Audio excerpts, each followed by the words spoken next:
Hello everyone, welcome to Toon Explain. तो आज से हम एक नई मानवा स्टार्ट करने जा रहे हैं। तो होपफुली आपको ये मानवा पसंद आएगी। तो चलो इसी के साथ इसका फर्स्ट एपिसोड स्टार्ट करते हैं। एपिसोड की स्टार्टिंग में यहाँ पे बताया जाता है कि जो डीमंस है उन्होंने जो ह्यूमैनिटी है उसको पूरी तरह से यहाँ पे नष्ट कर चुका है। जो ह्यूमन की लास्ट टेरिटरी थी वो भी डिस्ट्रॉय हो चुकी है। और फिर हम यहाँ पे हमारे मेन कैरेक्टर को देखते हैं जो दीवार में धंसा होता है। मेन कैरेक्टर कहता है कि 7 साल पहले जो बहुत सारे डीमन किंग थे उन्होंने हमारी अर्थ पे अटैक कर चुका था और उन्होंने लगभग हमारी पूरी रेस को वाइप आउट कर चुका है।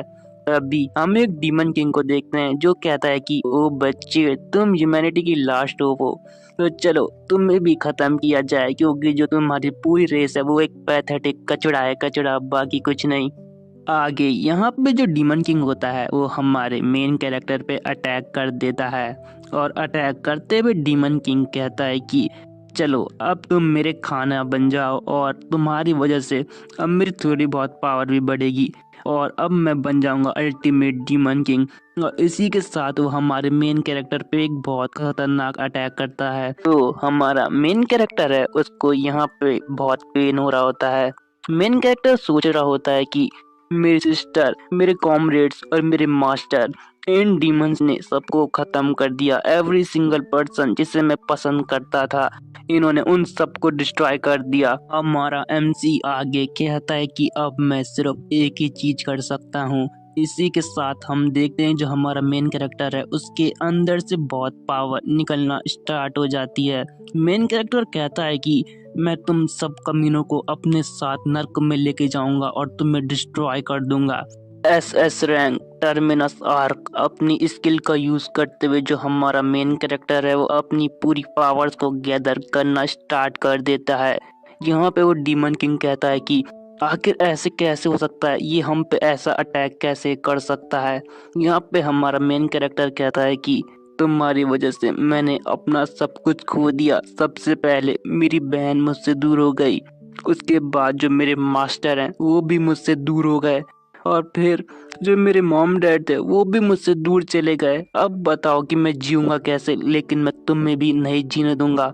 और लास्ट में कहता है कि मैं तुमसे जल्दी मिलने आ रहा हूँ क्योंकि मैं इतना स्ट्रांग नहीं हूँ कि अब बच सकूं। अगर मेरे पे चांस होता एक स्ट्रांग बनने का तो मैं ज़रूर बनता। अगर मेरे को चांस मिले तो मैं फिर से स्ट्रांग बनने की पूरी कोशिश करूंगा। और इसी के साथ हम देखते हैं कि वो डीमन किंग भी यहाँ पे हमारे मेन कैरेक्टर की पावर की वजह से डिस्ट्रॉय हो चुका होता है।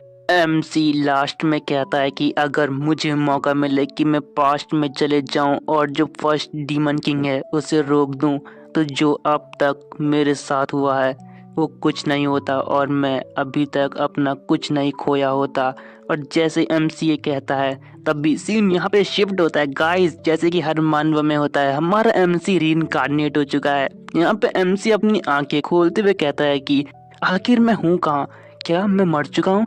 लेकिन लग तो नहीं रहा मेरे को देख के कि मैं मर चुका हूँ।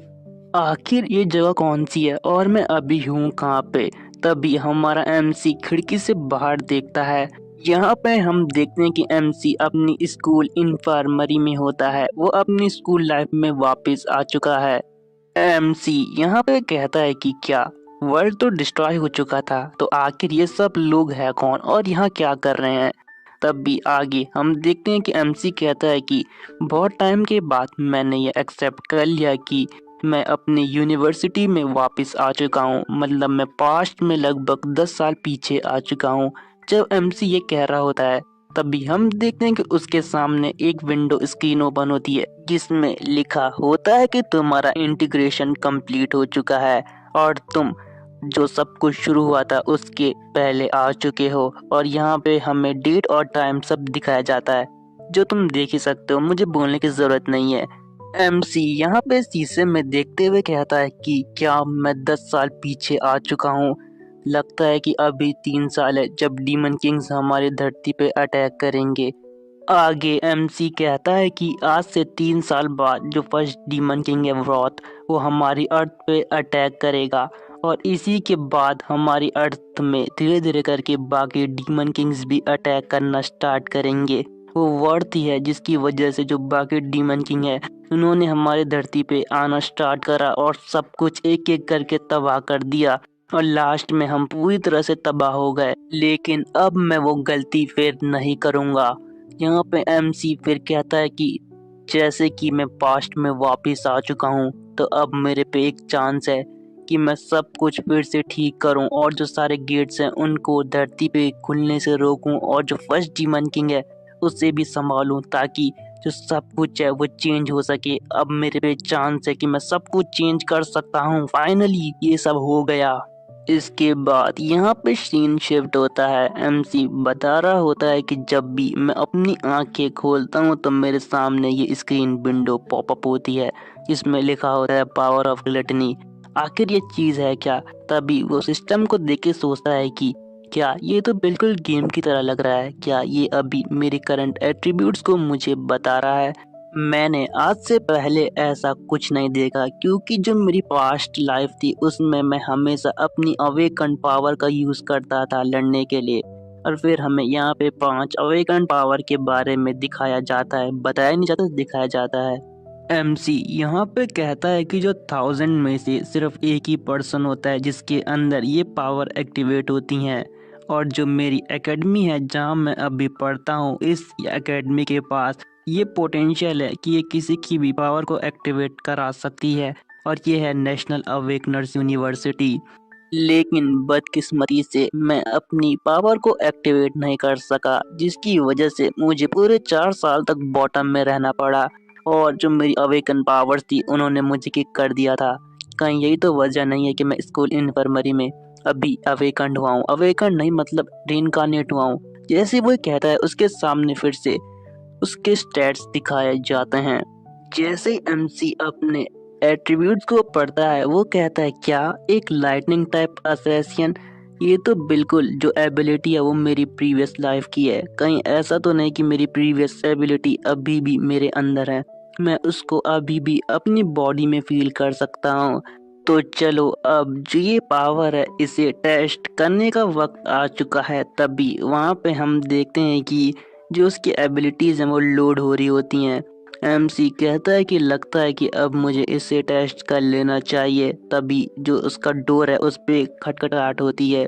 यहाँ पे हम देखते हैं कि जो एमसी का दोस्त है मालोंग यहाँ पे आ जाता है। मालोंग कहता है कि क्या तुम ठीक हो? तुम्हारी जो बॉडी है वो तो बिल्कुल ठीक लग रही है, क्या तुमने इतनी जल्दी रिकवर कर चुका है? तो एमसी कहता है कि हाँ मैं बिल्कुल ठीक हूँ अभी। साथ ही वो मन में कहता है कि लगता है इस विंडो को मेरे सिवाय कोई नहीं देख सकता। तभी मालोंग हमारे एमसी को चेक करने लग जाता और कहता है कि जो तुम्हारी सारी इंजरीज हैं वो जा चुकी हैं। तुम्हें तो कल बहुत पीटा गया था, कहीं तुम अवेकन तो नहीं हो गए ब्रो? एमसी यहाँ पे हमें बताता है कि ये मालोंग है, ये यूनिवर्सिटी में मेरा रूममेट था लेकिन ये मेरा बेस्ट फ्रेंड भी था। जब डीमन किंग ने अटैक करा था तो ये उसके तीसरे दिन ही अचानक से मारा गया था क्योंकि जो इसका टैलेंट था वो बिल्कुल बॉटम टायर का था। लगता है कि मैं सच में अपने पास्ट में वापस आ चुका हूँ। मालोंग तभी यहाँ पे हमारे एमसी से कहता है कि चलो जब तुम ठीक हो तो चलो, कल हमारा अवेकनिंग टेस्ट है तो हमें उसकी तैयारी करनी होगी क्योंकि अभी तक तुम अवेकन नहीं हुए हो तो तुम्हारे लिए बहुत जरूरी है। इसी के साथ हम देखते हैं कि यहाँ पे शाम हो जाती है। फिर हम देखते हैं कि यहाँ पे हम बाकी एकेडमी के बच्चों को देखते हैं जो प्रैक्टिस कर रहे होते हैं। तभी हम यहाँ पे हमारे मेन कैरेक्टर और मालों को देखते हैं जो उसी ग्राउंड से जा रहे होते हैं। एमसी यहाँ पे कहता है कि बहुत टाइम हो गया इस ग्राउंड को देखे। मालोंग यहाँ पे कहता है कि जल्दी यहाँ से चुपचाप निकल लो, हमें यहाँ से चुपचाप निकलना होगा। एमसी यहाँ पे मन में सोच रहा होता है कि अगर मैंने इस बार भी कुछ नहीं करा तो वो खतरनाक फ्यूचर फिर से आने वाला है जिसमें सब कुछ डिस्ट्रॉय हो जाएगा। इसलिए मुझे जल्दी से कोई एक्शन लेना ही होगा क्योंकि मुझे अपना लेवल बहुत तेजी से बढ़ाना है ताकि मैं डीमन किंग को हरा सकूं और इस दुनिया को प्रोटेक्ट कर सकूं। लेकिन इस दुनिया में लेवल अप करने का सिर्फ एक ही रास्ता है कि डीमंस को किल करो जो डीमन लायर में मिलते हैं। लेकिन एक प्रॉब्लम है, जो सारे डीमन लायर्स हैं उनको बहुत सारी बड़ी बड़ी जो गिल्ड है वो कंट्रोल करती हैं और उनके बिना आउटसाइड में लेवल अप करने का कोई चांस ही नहीं उठता। यहाँ पर जो एमसी है वो अपने स्टेटस को खोलते हुए कहता है कि लगता है कि जो मेरी करंट पावर है उनके साथ मैं यूनिवर्सिटी में थोड़ा बहुत पावरफुल तो हूँ, क्योंकि यूनिवर्सिटी में ज्यादातर बच्चे ई रैंक पे हैं और कुछ ही जीनियस होंगे जिन्हें गिल्ड बैक कर रहा होगा जो डी रैंक पे होंगे। डेफिनेटली स्कूल में जितने स्ट्रॉन्गर स्टूडेंट है मैं उन सबसे पावरफुल हूँ। जैसे ही वो कहता है तभी हम देखते हैं कि मालोंग के सर पे एक बहुत तेज से बास्केटबॉल आके लगती है और जिसकी वजह से हम देखते हैं कि मालोंग बेचारा उसकी हालत बहुत खराब हो जाती है। मालोंग बेचारा यहाँ पे बहुत तेजी से जमीन में आके गिरता है। तभी कोई कहता है कि ओहो मालोंग और सी चैन, क्या तुम हो ये दोनों? लगता है कि तुम्हारी रिकवरी स्पीड और तेज हो चुकी है। जी हाँ, हमारे मेन कैरेक्टर का नाम असल में सी चैन है। तभी मालोंग डरते हुए कहता है कि आज की किस्मत तो बहुत खराब है, हम फिर से इससे मिल गए, लगता है कि आज हम फिर पिटने वाले हैं। तभी हम देखते हैं कि यहाँ पे वो बुली कह रहा होता है कि दोस्तों मैंने तुम सबसे कहा था ना, ये दोनों बच्चे बहुत स्ट्रांग हैं। वो बुली आगे कहता है कि तुम्हें पता था ना कि मैं बास्केटबॉल खेल रहा हूँ, तो तुम मेरे लिए ड्रिंक्स क्यों नहीं लाए? मालोंग यहाँ पे कहता है कि हमें माफ कर दो, हम अभी लेके आते हैं। लेकिन तब भी हमारा एमसी कहता है कि इसमें मालोंग तुम्हारी कोई गलती नहीं है, गलती तो इन कमीनों की है जो हमें परेशान कर रहे हैं। यहाँ पर जो सीचैन है वो कहता है कि मुझे अपनी पास्ट की कुछ गंदी यादें भी याद आ चुकी हैं। ये तो वही कमीना है जो हमें हर टाइम बुली करता रहता था और इसके साथ वो दोनों बास्टर्ड भी होते थे। यहाँ पे जो मालोंग है उसको भी इन्होंने बहुत परेशान किया था। वो ये भी कहता था कि हमारे पास कोई पावर नहीं है तो हम किसी काम के नहीं है, और ऐसे ही वो हमें बहुत परेशान किया करता था और कहता था कि क्या हमें इन्हें खत्म कर देना चाहिए, ये तो वैसे भी किसी काम के नहीं है। और जैसे ही उनका मजा खत्म हो जाता था वो हमें यहीं पीट पीट के यहाँ पे छोड़ जाते थे। लेकिन जब मैंने एक दिन पूछा कि आखिर तुम हमारे साथ ऐसा क्यों कर रहे हो, तब इस कुत्ते ने कहा था कि अरे देखो फिर से उठ गया, लगता है कि आज इसका पेट नहीं भरा। चलो दोस्तों आज थोड़े और मजे किए जाए। सी चैन अब तुम बहुत बुरी तरह पिटने वाले हो भाई। तभी हमारा सीन यहाँ पे प्रेजेंट में आता है जहाँ पे ये सुनकर उस बुली का बिल्कुल दिमाग खराब हो जाता है। वो गुस्से में कहता है क्या क्या कहा तूने? तभी मालूम कहता है सीचन आखिर तू क्या कह रहा है, क्या तू इससे पिटना चाहता है? तभी हमें उस बुली का नाम बताया जाता है गोंगचेंग, जो हमारे एमसी को मारने आ रहा होता है। और इसी सीन के साथ ये एपिसोड एंड हो जाता है। Thanks for watching and stay tuned with our channel.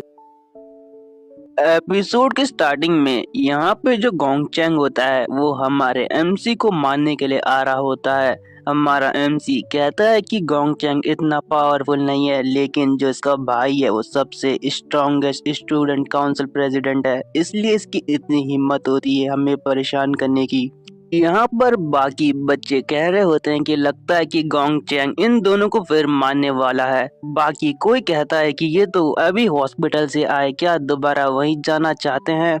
यहाँ पर हम देखते हैं कि जो गोंगचैंग है वो हमारे एमसी के सामने आते हुए कहता है कि जरा दोबारा बोल, तूने क्या कहा मेरे लिए? तो हमारा एमसी कहता है कि मैंने ये कहा कमीने कि दोबारा हमें परेशान मत करियो। तभी गोंगचैंग कहता है लगता है कि आज तू पिटना चाहता है, तो ले मैं तेरी ये इच्छा पूरी कर देता हूँ। और इसी के साथ वो हमारे एमसी पे अटैक कर देता है। लेकिन जो हमारा एमसी है वो गोंग के अटैक को बस एक ही हाथ से उससे डिफ्लेक्ट कर देता है। हम देखते हैं कि गोंग यहाँ पे बहुत पीछे हट जाता है और सारे लोग यहाँ पे शॉक होते हुए कहते हैं क्या आखिर अभी यहाँ पे हुआ क्या? इसने गोंग के अटैक को डिफ्लेक्ट कर दिया, लेकिन ये तो अभी अवेकंड भी नहीं हुआ। कहीं मैं सपना तो नहीं देख रहा हूँ कि इसने गोंग को आराम से पीछे हटने पे मजबूर कर दिया। गोंग यहाँ पे कहता है कमजोर, तू अभी अवेकंड भी नहीं हुआ और तू मुझे चैलेंज कर रहा है। तभी यहाँ पे हमारा एमसी उसे अपनी पावर दिखाता और कहता है क्या तू क्या कह रहा है? जैसे ही मालोंग हमारे एमसी की पावर देखता है वो बिल्कुल शॉक होते हुए कहता है क्या भाई तू अवेकंड हो गया? यहाँ पे हमारा एमसी भी बिल्कुल कूल लुक देते हुए कहता है हाँ भाई अवेकंड हो गया मैं। तभी जो गोंग है वो कहता है कि लगता है कि आज तो मेरे हाथ से मरने वाला है, और इसी के साथ वो हमारे मेन कैरेक्टर पे अटैक कर देता है। लेकिन हम देखते हैं कि हमारा मेन कैरेक्टर बिल्कुल लाइटनिंग स्पीड के साथ जो गोंग है उसके फेस पे एक बहुत तेज पंच मारता है, जिसकी वजह से जो गोंग है वो बहुत पीछे जाके गिरता है। यहाँ पर गोंग की हालत तो बहुत खराब हो जाती है, लेकिन जो बाकी स्टूडेंट है वो बिल्कुल शॉक हो जाते हैं। वो कहते हैं आखिर इसने एक ही पंच में जो गोंग है उसको इतना पीछे धकेल दिया और उसको पेल भी चुका है। और जो मालोंग है वो बिल्कुल शॉक में कहता है आखिर ये कैसे हो सकता है। बच्चे यहाँ पे कह रहे होते हैं क्या गोंग हार गया, लेकिन तभी गोंग नीचे पड़ा होता है और कहता है आज मैं इसे खत्म ही कर दूंगा। वो अपने सामने वाले व्हाइट वाले बुल्ली को कहता है अरे जा उसको मार जाके। लेकिन बेचारा व्हाइट वाले की तो भाई बिल्कुल हाथ में आ गई होती है, क्योंकि जो हमारा एमसी है उसको बिल्कुल राक्षस लग रहा होता है। भाई बहुत बैडेस लग रहा है हमारा एमसी। लेकिन जो गोंग है वो तो बिल्कुल बेवकूफ है। वो हमारे एमसी पे अटैक करते हुए कहता है कि आज तो खत्म मेरे हाथों से। लेकिन तभी हमारा एमसी एक ही हाथ से उसके अटैक को रोक देता है और फिर उसका हाथ अपनी तरफ खींच के मोड़ देता है, जिससे गोंग की हालत तो बहुत खराब हो जाती है। एमसी यहाँ पे कहता है कि गोंग तू तो बहुत कमजोर निकला रहे, और इसी के साथ गोंग के मुंह पे फिर से एक खतरनाक पंच ठोक देता है भाई। और हम देखते हैं कि गोंग इसकी वजह से ना उसके जो कपड़े उपड़े पूरा आगे पीछे सब फट चुका होता है गोंग का, और वो पीछे जाके एक बिल्डिंग में टकराता है। और भाई अब इसकी हालत देखो, बिल्कुल ऐसे लग रहा है किसी टमाटर को बिल्कुल फोड़ चुका है यहाँ पे। और ये सब कुछ देख के तो मालोंग बिल्कुल जमीन पे बैठ ही जाता है और कहता है कि आखिर सीचैन तू इतना ताकतवर कब से हो गया रे। मुझे तो यकीन नहीं हो रहा कि तू मेरा दोस्त है जो इतना पावरफुल बन चुका है। अब मुझे तो रोना आ रहा है, ये खुशी के आंसू है रे। तभी यहाँ पे एमसी अपनी विंडो को देख के सोचता है कि लगता है कि मुझे कुछ कॉन्सिक्वेंसेस भी झेलने पड़ सकते हैं। एमसी आगे कहता है कि मैं कभी भी इलेक्ट्रिक टाइप असेशन में अपनी पावर को ट्रांसफर कर सकता हूँ, और मैं इससे छोटे मोटे अवेकनर के साथ तो डील कर ही सकता हूँ। ये मेरे लिए कोई इतनी बड़ी बात नहीं होगी। इसका मतलब तो यही है कि मैं ई रैंक से तो बहुत ऊपर हूँ, क्योंकि मैंने इस गोंग को अच्छे से पेल चुका है यहाँ पे। पर फिर भी यहाँ पे एक और प्रॉब्लम है जो मेरे सामने अभी अपेयर हो चुकी है। मैंने इस गोंग को तो आराम से हरा दिया, लेकिन अभी भी जो मेरे स्टैट्स है उनमें कोई चेंज नहीं हुआ। तभी एमसी अपने हाथ पे लाइटनिंग निकालते हुए गोंग की तरफ जाने लगता है, जिसे देखे बाकी बच्चे और मालोंग बिल्कुल शॉक हो जाते हैं। वो कहते हैं आखिर सीचैन तू कर क्या रहा है वहाँ पे। यहाँ पर हमारे एमसी ने अपनी ब्लेड जो मालोंग है उसके गले पे रख दी होती है। एमसी कहता है कि अगर मुझे एक्सपीरियंस गेन करना है तो इसका तो सिर्फ एक ही रास्ता है कि मुझे वही करना होगा जो मैंने अपनी पास्ट लाइफ में करा था। अब बेसिकली उसको मारने की बात कर रहा होता है एमसी यहाँ पे। एमसी जैसे ही मालोंग की यहाँ पे लेने वाला होता है, तभी पीछे से कोई कहता है कि स्टूडेंट्स क्या तुम जानते हो कि ये स्कूल है, क्या तुम्हें नहीं लगता कि तुम ज्यादा ही कर रहे हो कुछ। हम देखते हैं कि लिंगयू एक लड़की यहाँ पे आ जाती है जिसका नाम लिंगयू होता है। वो कहती है तुम्हें बस इतना ही करना चाहिए, क्योंकि मुझे नहीं लगता कि अब ये तुम्हारे से कभी पंगा लेगा। और यहाँ पे एमसी भी गोंग को फेंक देता है एक साइड पे। एमसी यहाँ पे सोचता है कि स्टूडेंट काउंसिल इसको बचाने के लिए कितनी प्रोटेक्टिव हो रही है। वैसे भी मैं इसके साथ कुछ करने नहीं वाला था, बस ये मुझे परेशान कर रहा था तो मैंने इसे सबक सिखा दिया। यहाँ पर जो गोंग के साथ दो और बुली थे वो कह रहे होते हैं आखिर ये इतना ज्यादा ताकतवर कैसे हो गया, हमें इसे फ्यूचर में कभी प्रूव अप नहीं करना, ठीक है। तो मोटा कहता है हाँ यार तूने सही कहा, आखिर ये दोनों सबसे कमजोर आखिर इतने ज्यादा ताकतवर कब से हो गए। और लास्ट में लिन यू कहती है कि चलो देखते हैं कि आखिर ये दोनों नहीं मतलब वो लड़का क्या कर सकता है। और इसी सीन के साथ हमारा ये एपिसोड एंड हो जाता है। आई होप आपको ये सीरीज पसंद आ रही होगी, तो keep supporting us and stay tuned with our channel. Bye.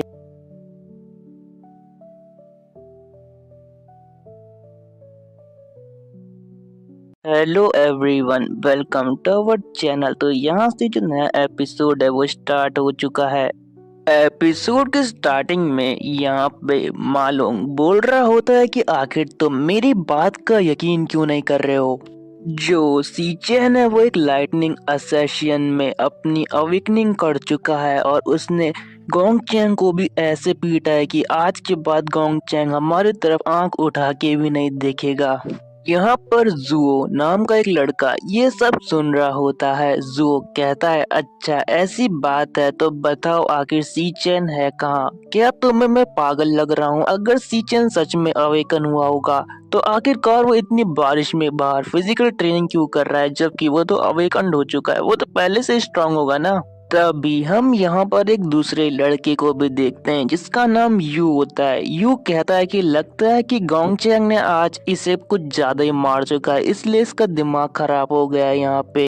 जू यहाँ पे कहता है कि हम सब इस स्कूल के या इस ईयर के सबसे कमजोर स्टूडेंट हैं, इसलिए हमें एक ही डॉर्मेट्री में रखा गया है और ये कभी चेंज नहीं हो सकता। इसलिए तुम अपने दिमाग से ये निकाल दो कि सीचन अवेकन हो चुका है। अगर मालूम तुमने फिर से ये बात करी तो तुम जानते हो कि हम चारों में से यहाँ सबसे ज्यादा स्ट्रॉन्गेस्ट मैं हूँ। और यहाँ पे जुओ अपनी तारीफ करते हुए कहता है कि इस रूम में सिर्फ मैं ही एक कॉम्बैक्ट टाइप हूँ, बाकी तुम तीनों के तीनों बिल्कुल सपोर्टर हो, इसलिए तुम ये मत भूलो कि मैं तुम तीनों से ज्यादा स्ट्रांग हूँ, समझे क्या तुम मालूम?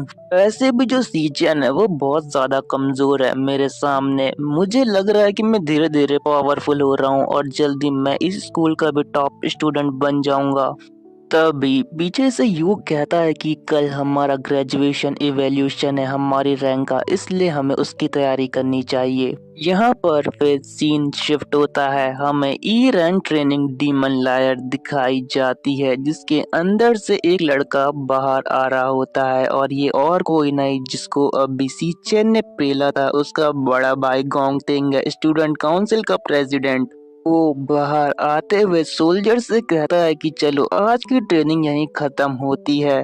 फिर हम देखते हैं कि यहाँ पे गोंगचैंग भी होता है। गोंगचैंग का भाई उससे कहता है कि आप तुम अभी भी मेरा इंतजार कर रहे हो? गोंगचैंग यहाँ पे कहता है कि ब्रदर तुम्हें मेरा बदला लेना ही होगा, उसने बहुत सारे लोगों के सामने तुम्हारे भाई को पीटा है, इसका मतलब वो तुम्हारी भी रिस्पेक्ट नहीं करता।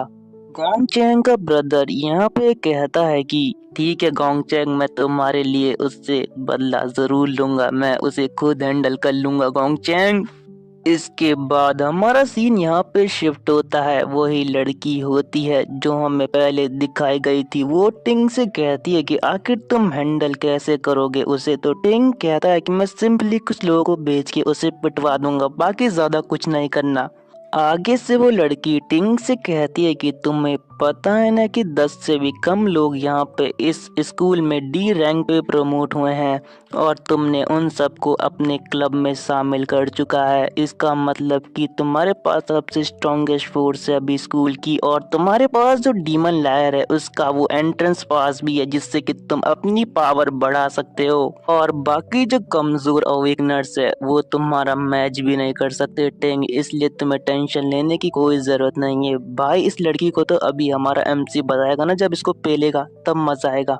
दूसरी साइड यहाँ पर हम हमारे एमसी को देखते हैं जो फिजिकल ट्रेनिंग करते हुए कहता है कि मुझे अपनी फिजिकल एबिलिटीज को बढ़ाना होगा, चाहे तुम कितने भी पावरफुल अवेकनर हो, अगर तुम्हारी बॉडी उस पावर को हैंडल नहीं कर सकती तो पावर किसी काम की नहीं है। लेकिन अभी जो मेरी हालत है इस पावर के साथ तो मैं वॉर्थ को कभी नहीं हरा पाऊंगा। मुझे पता है कि आखिर वॉर्थ कितना ताकतवर है, जब वो अपीयर हुआ था तो उसने एक ही स्लैश के अंदर बहुत सारे लोगों को मार दिया था, और जो मेरी सिस्टर थी वो भी जो वृत था उसके हाथ में ही मर गई थी, मेरी इकलौती रिलेटिव। और जो व्रत है उसी के कारण बाकी डीमंस ने भी हमारे धरती पे अटैक कर दिया था। तो अभी मेरा प्राइमरी गोल ये है कि मैं व्रत को किसी भी तरह किल करूं, और ये करने के लिए मुझे बहुत ज्यादा पावरफुल बनना होगा। मेरे पास 3 साल है, मुझे 3 साल में अपनी पावर को बहुत ज्यादा इंक्रीज करना होगा, क्योंकि मैं अच्छे से जानता हूँ कि जो व्रत है वो भी बहुत तेजी से अपने आप को ग्रो कर रहा होगा। और जब हमारा एमसी ये सब बात कर ही रहा होता है तभी उसके फोन में उसकी बहन का कॉल आता है जिसका नाम सी यून होता है, और ये देख के एमसी बिल्कुल शॉक हो जाता है और कहता है हेलो, और इसी सीन के साथ ये एपिसोड एंड हो जाता है। Thanks for watching and stay tuned with our channel. Bye guys.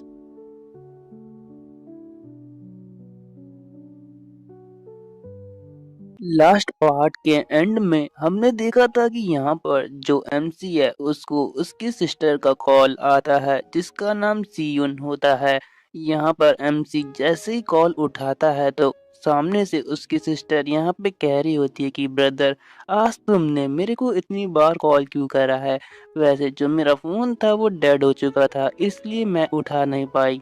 और ब्रदर सुनो, मैंने कंपटीशन में पार्टिसिपेट किया है और अगर मैं उसमें जीत गई तो हम अपने सारे रेंट चुका सकते हैं। यहाँ पर एमसी सोच रहा होता है कि मैंने ये आवाज सुनने के लिए आगे कितनी तमन्नाएं की थी, लेकिन आखिरकार मुझे ये आवाज अब सुनाई पड़ी है।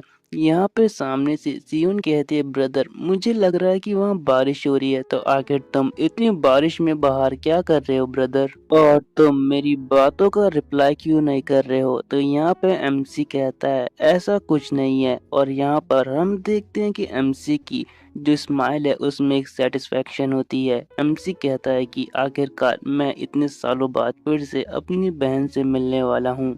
तभी सामने से सियोन कहते कि ब्रदर, कल तो हम मिले थे, मतलब अभी कुछ दिन पहले तो हम मिले थे, तो आखिर तुम ऐसी बातें क्यों कर रहे हो? जैसे मेरा कंपटीशन खत्म होगा हम फिर से मिलेंगे, चलो बाय तब तक के लिए। फोन करने के बाद यहाँ पे एमसी सोच रहा होता है कि लगता है कि सब कुछ फिर से शुरू हो चुका है, तो मुझे अब अपनी जो पावर है उन्हें बढ़ाना होगा ताकि जो मेरे फेवरेट्स हैं मैं उन्हें प्रोटेक्ट कर सकूं और ह्यूमैनिटी को भी बचा सकूं उन डीमन से। यहाँ पर हम देखते हैं कि जो एमसी है वो अपनी डॉर्मेट्री में पहुंच गया होता है जहाँ पे सब सो रहे होते हैं। एमसी यहाँ पे सावल लेना स्टार्ट कर देता है। सावल लेते हुए एमसी सोचता है कि ये बॉडी को ट्रेन करते हुए मुझे अभी कुछ ही टाइम हुआ है, लेकिन अभी भी मेरे स्टैट्स बहुत लो हैं। लेकिन फायदा ये है कि जो ये बॉडी है ये बहुत यंग है, तो ये बहुत जल्दी ग्रो हो जाएगी। लेकिन अभी मेरे पास ये सब सोचने का वक्त नहीं है, क्योंकि जो सबसे इम्पोर्टेंट चीज ये है कि जो डीमन लायर है आखिर मैं उसके अंदर जाऊंगा कैसे, क्योंकि जो गिल्ड्स है उनकी उन पे पूरी मोनोपोली है, तो आखिर मैं अपने आप को ट्रेन करूंगा कैसे? अगर मैं कोई इलाइट बच्चा होता तो मुझे आसानी से उनके अंदर एंट्री मिल जाती, लेकिन अभी के लिए मैं कुछ नहीं कर सकता। आखिर वो पावर ऑफ ग्लटनी थी क्या? यहाँ पे एमसी ये भी सोचना स्टार्ट कर देता है और अपनी आंखें बंद कर देता है। जैसे ही एमसी अपनी आंखें बंद करता है उसके सामने कुछ लोड होना स्टार्ट हो जाता है। फिर हम एमसी को एक अजीब सी जगह पे देखते हैं। तभी यहाँ पे सिस्टम पे नोटिफिकेशन आता है कि जो ग्लटनी सिस्टम है वो एक्टिवेट हो चुका है, और एमसी भी ये देख के बिल्कुल शॉक हो जाता है। और फिर हम देखते हैं कि एमसी कोई अजीब सी जगह पे यहाँ पे टेलीपोर्ट हो जाता है। और फिर यहाँ पे जो एमसी है वो कहता है कि आखिर ये जगह कौन सी है? ये तो बहुत वियर्ड प्लेस लग रही है, क्या मैं अपने ड्रीम के अंदर हूँ? आगे एमसी यहाँ पे कहता है कि और ये मेरे सामने इतना बड़ा अजीब सा टावर कर क्या रहा है? जब एमसी ये सब सोच रहा होता है तभी उसके पीछे से हम कुछ मॉन्स्टर को देखते हैं जो अचानक से वहां पे प्रकट हो जाते हैं। प्रकट जो कुत्ते जैसे होते हैं, उनका नाम होता है ग्रे बाउंड लेवल ई। एमसी कहता है कि यार ये एक डंजन है, और कहता है चलो अपनी क्लास को चेंज करने का वक्त आ चुका, और कहता है क्लास चेंज, और इसी के साथ हमारा एमसी जो उन कुत्ते हैं उन पे चार्ज कर देता है। और हम देखते हैं कि एमसी बहुत स्पीड में जाके जो वो कुत्ते हैं उनको पेल रहा होता है। भाई ये कुत्ते आए क्यों जब उनको कुत्ते की तरह मार खानी थी। एमसी यहाँ पे कहता है कि इनसे निपटना तो मेरे लिए बहुत आसान है, ऐसे लग रहा है कि मैं पार्क में बस घूम रहा हूँ। एमसी यहाँ पे कहता है कि ये सब मुझे बिल्कुल रियल लग रहा है, ये कोई ड्रीम तो बिल्कुल नहीं है। तभी यहाँ पे एमसी का लेवल 2 हो जाता है और उसके स्टैट्स भी यहाँ पे बढ़ना स्टार्ट हो जाते हैं। एमसी कहता है क्या मेरे स्टैट्स और लेवल दोनों यहाँ पे इंक्रीज हो रहे हैं? क्या मैंने सच में अपना खुद का डंजन ढूंढ चुका है जहाँ मैं अपना लेवल अप कर सकूं? जैसे ही वो ये सोच रहा होता है उसके पीछे से एक और कुत्ता उस पर अटैक करने आ जाता है, लेकिन जो एमसी है वो अपनी आराम से स्किल लगाकर उस कुत्ते का बिल्कुल कचुम्बर बना देता है और कहता है कि लगता है कि मेरी पावर का मैं अच्छे से यूज कर पा रहा हूँ अब। यहाँ पर हम देखते हैं कि वो कुत्ता यहाँ पे मर चुका होता है और एमसी की विंडो पे नोटिफिकेशन आता है कि डिवावर मतलब सोख लो। बस एमसी को अभी तक ये ढंग से पता नहीं है। तभी एमसी कहता है कि मुझे मत बताओ कि ये वही पावर है जो मैंने पिछली बार भी देखी थी। और तभी एमसी कहता है डिवावर। और हम देखते हैं कि जो वो वुल्फ है मतलब कुत्ता, वो पूरी तरह से वहाँ पे जो एमसी के हाथ है उसमें सूखना स्टार्ट हो जाता है। और थोड़ी देर बाद हम देखते हैं कि बेचारे का यहाँ पे पत्ता बन चुका होता है, यहाँ पे मतलब कार्ड बन गया होता है। हम देखते हैं कि एमसी कहता है क्या मैंने इसे एब्जॉर्ब कर लिया। और एमसी जो उस कुत्ते का कार्ड है उसे देख के बिल्कुल शॉक हो जाता है और कहता है कहीं ये वही तो नहीं जो मैं सोच रहा हूँ। फिर एमसी अपनी थोड़ी फ्यूचर की यादों को याद करता है और कहता है कि मैंने ये एबिलिटी पहले भी कहीं देखी है, कहीं ये उसकी एबिलिटी तो नहीं है। और फिर एमसी को वही याद आता है जिसने एमसी की ले ली थी मतलब फ्यूचर में जो उसको सोच रहा होता है। फिर एमसी यहाँ पे कहता है ये तो बिल्कुल डीमन किंग लेयुन की एबिलिटी है जो अब मेरे अंदर आ चुकी है। क्या अब ये एबिलिटी मेरी हो चुकी है? मुझे तो बिल्कुल यकीन नहीं हो रहा। और इसी सीन के साथ भैया हो गया एपिसोड एंड। और गाइस अब से मैं बिल्कुल कंसिस्टेंट रहने की कोशिश करूंगा क्योंकि मेरे पेपर थे ना, इसलिए कंसिस्टेंसी मेंटेन नहीं हो पा रही थी। लेकिन अब से मैं प्रॉमिस करता हूँ कि लगातार वीडियो आएंगी, 2-3 दिन के गैप में तो पक्का आएंगी। और गाइस यहाँ पे हमारे एक यूट्यूबर फ्रेंड है, मतलब इनको मैं जानता हूँ काइंड ऑफ। तो आज मतलब इनके कल 1K सब्सक्राइबर पूरे हो चुके थे, तो इनको मेरी तरफ से कॉन्ग्रेचुलेशन ब्रदर। और आप चाहो तो आप भी इनको कांग्रेट्स कर सकते हो। तब तक के लिए बाय। एपिसोड के स्टार्टिंग में हम यहाँ पे देखते हैं कि एमसी के पास यहाँ पे 2 क्लास एक्टिवेट हो जाती है। एमसी यहाँ पे कहता है कि इसका तो यही मतलब है कि मैं जितने ज़्यादा मॉन्स्टर को डिवावर करूँगा मैं उतनी ज़्यादा क्लास को ऑब्टेन कर सकता हूँ। लेकिन आखिर मेरे पास ही ऐसी पावर आई क्यों? तभी एमसी आगे कहता है कि और जो मेरे पीछे ये डिमोनिक टावर है उसका मतलब क्या है और आखिर इसके पीछे होगा क्या? तभी हम देखते हैं कि यहाँ पे जो एमसी है उसके ऊपर बहुत इंटेंस प्रेशर यहाँ पे पड़ता है। एमसी कहता है कि आखिर इतना ज़्यादा प्रेशर मेरे ऊपर अचानक आया कहाँ से? आगे हम देखते हैं कि यहाँ पे जो एमसी है उसके सामने एक बहुत खतरनाक मॉन्स्टर होता है जो कहता है कि मैं कब से तुम्हारे ही आने का वेट कर रहा था। तुमने आने में थोड़ी देर कर दी लेकिन मैंने मैनेज कर लिया, तो चलो अब थोड़ी बहुत मुझे तुम अपनी पावर दिखाओ सी चैन। और हम देखते हैं कि जो मॉन्स्टर होता है ना बहुत बैडेस्ट लग रहा होता है और तभी इसी के साथ वो सी चैन पे अटैक कर देता है। सी चैन यहाँ पे बसते हुए कहता है कि जो पिछली लाइफ थी उसमें मैं एक एस रैंक पर था लेकिन तब भी मैं हार गया और अब तो मैं डी रैंक पर जी हूँ। और ये जो मेरे सामने मॉन्स्टर है ये बिल्कुल मुझे एक एस रैंक का लग रहा है, तो आखिर मैं इसका सामना कैसे करूँगा? आखिर हमारे बीच में जो पावर का गैप है वो बहुत ज्यादा है। आखिर ये कैसी डीमन लायर है? आखिर इस लायर में एक एस रैंक मॉन्स्टर क्या कर रहा है? और आखिर इसको मेरा नाम कैसे पता? सबसे इम्पोर्टेंट तो ये है। तभी वो मॉन्स्टर पीछे आकर सीचेन पे अटैक कर देता है। सीचेन कहता है कि इस मॉन्स्टर के पास तो बहुत ज़्यादा चांस थे कि ये मुझे आराम से मार दे, क्योंकि जब से हमने फाइट करना स्टार्ट करा है ये हम मेरे जो वाइटल्स पॉइंट है उन पे अटैक बिल्कुल नहीं कर रहा है। मतलब ये चाहता है कि मैं इसके सामने सरेंडर कर दूं। तभी आगे से वो मॉन्स्टर कहता है कि बच्चे तुम अभी भी मेरे सामने स्ट्रगल कर रहे हो। सीचेन सोचता है कि तुम मुझे बहुत आसानी से पेल रहा है, आखिर मैं इससे हराऊं कैसे? मॉन्स्टर वहां से कहता है कि बच्चे मैं चाहता हूं कि तुम मेरे साथ जो ये टावर है इसको गार्ड करो, मैं तुम्हें एक बहुत अच्छी अपॉर्चुनिटी दे रहा हूँ। तो यहाँ पे सीचेन कहता है कि तुम ही इस नर्क में मरो, मैं ये बिल्कुल नहीं करने वाला। जैसे ही सी चैन ये कहता है तभी मॉन्स्टर उसके जो शोल्डर है उस पे एक बहुत तगड़ा स्लैश करता है जिससे सी चैन बहुत ज्यादा शॉक हो जाता है।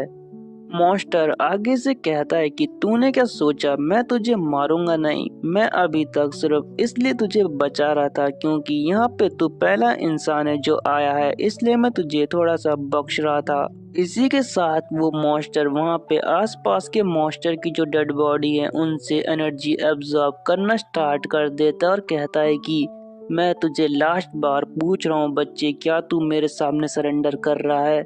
और अगर तू नहीं कर रहा तो आज मैं तेरा यहीं पे काम तमाम कर दूंगा। सी चैन यहाँ पे गुस्से में कहता है कि मैंने चूज कर लिया कि आज मैं तुझे यहाँ पे पूरी तरह से खत्म कर दूंगा।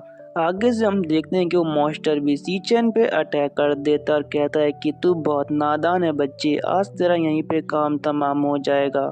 हम देखते हैं कि जो सी चैन होता है वो यहाँ पे जो मॉन्स्टर है उसके सारे अटैक को डॉज करते हुए उस पे अटैक करने चले जाता है। सी चैन यहाँ पे मन में सोच रहा होता है कि आखिर मैं कैसे इसके वीक पॉइंट को ढूंढूं। बेसिकली जो सी चैन है वो यहाँ पे उसकी टाइमिंग का अंदाजा लगाकर उस पे अटैक करने की कोशिश कर रहा होता है और आखिरकार जो सी चैन है उसको वो लूप होल मिल ही जाता है जिससे वो उस मॉन्स्टर पे अटैक कर सके। सी चैन कहता है कि यही मौका है इसके दिल को चीरने का और इसी के साथ जो सी चैन है वो उस मॉन्स्टर के आर पार अपनी थंडर लाइटनिंग को घुसा देता है। सी चैन मन में सोचता है कि मैं डी रैंक का हूँ, मैं इसे मार तो नहीं सकता लेकिन थोड़ी देर के लिए इसे पैरालाइज जरूर कर सकता हूँ ताकि मुझे यहाँ से भागने का मौका मिल सके। आगे हम देखते हैं कि यहाँ पे सी चैन उस मॉन्स्टर पे अटैक करके वहां से भागना शुरू कर देता है। सी चैन कहता है कि मेरे को थोड़ा बहुत टाइम तो मिल चुका है इस मॉन्स्टर से दूर भागने का। यहाँ पर हम देखते हैं कि सी चैन एक लाइट सोर्स की ओर भागते हुए कहता है कि लगता है कि ये मॉन्स्टर इसी की वजह से इतना चौड़ा हो रहा है और अगर मैंने इसे बंद कर दिया तो ये मॉन्स्टर भी खत्म हो जाएगा। लेकिन सी चैन जैसे उसको छूने वाला होता है वो अचानक से वो लाइट सोर्स वहां पे से गायब हो जाता है। तभी हम देखते हैं कि सी चैन के पीछे से वो मॉन्स्टर कहता है कि बच्चे, मैंने तुम्हारे लिए ये इल्यूजन स्टार्टिंग में ही बना दिया था क्योंकि आखिर ये कोई डीमन लायर नहीं है, लेकिन तुमने मुझे बहुत इम्प्रेस करा है क्योंकि इतने कम टाइम में तुमने मेरे लूप होल देखकर मुझ पे अटैक भी कर दिया। लगता है कि तुम हमारी आखिरी होप हो सी चैन। और जैसे ही सी चैन उस मॉन्स्टर की शक्ल को ढंग से देखता है तो सी चैन कहता है कि मैंने ये अपीयरेंस पहले भी देखी है और मुझे पता है कि आखिर ये कौन है। मॉन्स्टर यहाँ पे आगे से कहता है कि इतने प्रेशर सिचुएशन में भी तुमने मुझ पे अटैक लॉन्च करा तो मुझे तुम बहुत पसंद आए सी चैन। तभी सी चैन सोचता है कि मुझे याद आ गया, आखिर मैंने इसे कहाँ देखा है। ये तो वही है जो किंग लेयुंग की एक डीमन बॉडी में से एक है जिसे वो फाइट के बीच में यूज किया करता था। मुझे अभी भी अच्छे से याद है कि जब मैं अपनी प्रीवियस लाइफ में जो डीमन लेयुंग है उसके साथ फाइट कर रहा था तो वो अपने जो बॉडीज हैं उन्हें बहुत आसानी से जो अपर स्पीशीज हैं उनमें चेंज करके मेरे पे अटैक कर रहा था और ये मेरे हारने का एक बहुत बड़ा रीज़न था। और अभी मैं जिस मॉन्स्टर के साथ फाइट कर रहा हूँ ये भी उन्हीं में से एक था जिसने प्रीवियस लाइफ में मुझे बहुत ज़्यादा परेशान किया है और जो इसकी ये अपीयरेंस है ये एग्जैक्ट वैसी ही है जैसे पिछली लाइफ में थी। इसका तो सिर्फ एक ही मतलब है कि इस बेचारे को भी उस डीमन किंग लैंग्वेन ने अपनी पावर ऑफ ग्लटनी की मदद से डिवावर कर लिया था, तो अभी डिवावर की पावर मेरे पास भी आ चुकी है, इसलिए लगता है कि ये भी मेरे ही अंदर आ गया है अभी। और लगता है कि जिस जगह पे मैं अभी खड़ा हूँ ये मेरी ही बॉडी के अंदर है। आगे से वो मॉन्स्टर यहाँ पे सी चैन से कहता है कि बच्चे, तुम्हारा जो माइंड है वो बहुत ज्यादा शार्प है, अब मुझे पता चला कि तुम्हें चूज क्यों किया गया है। मॉन्स्टर कहता है कि सब कुछ यही है। तो यहाँ पे सी चैन कहता है सब कुछ, तभी वो मॉन्स्टर एक की निकालते हुए दिखाता है जिसका नाम होता है की ऑफ द वाइड। मॉन्स्टर यहाँ पे कहता है कि यही इस टावर की जो चाबी है वो है। एक टाइम पे जो डीमन किंग लैंगवान था उसने बहुत सारे डीमंस को अपने अंदर एब्जॉर्ब किया है और जो वो सारे मॉन्स्टर हैं वो अभी इस टावर के अंदर कैद हैं और मैं चाहता हूँ कि तुम उन सबको एब्जॉर्ब करके स्ट्रांग बनो। और इसी के साथ वो सी चैन को वो की पकड़ा देता है। सी चैन कहता है कि आखिर तुम मेरी मदद क्यों कर रहे हो, जरा मुझे ये बताना।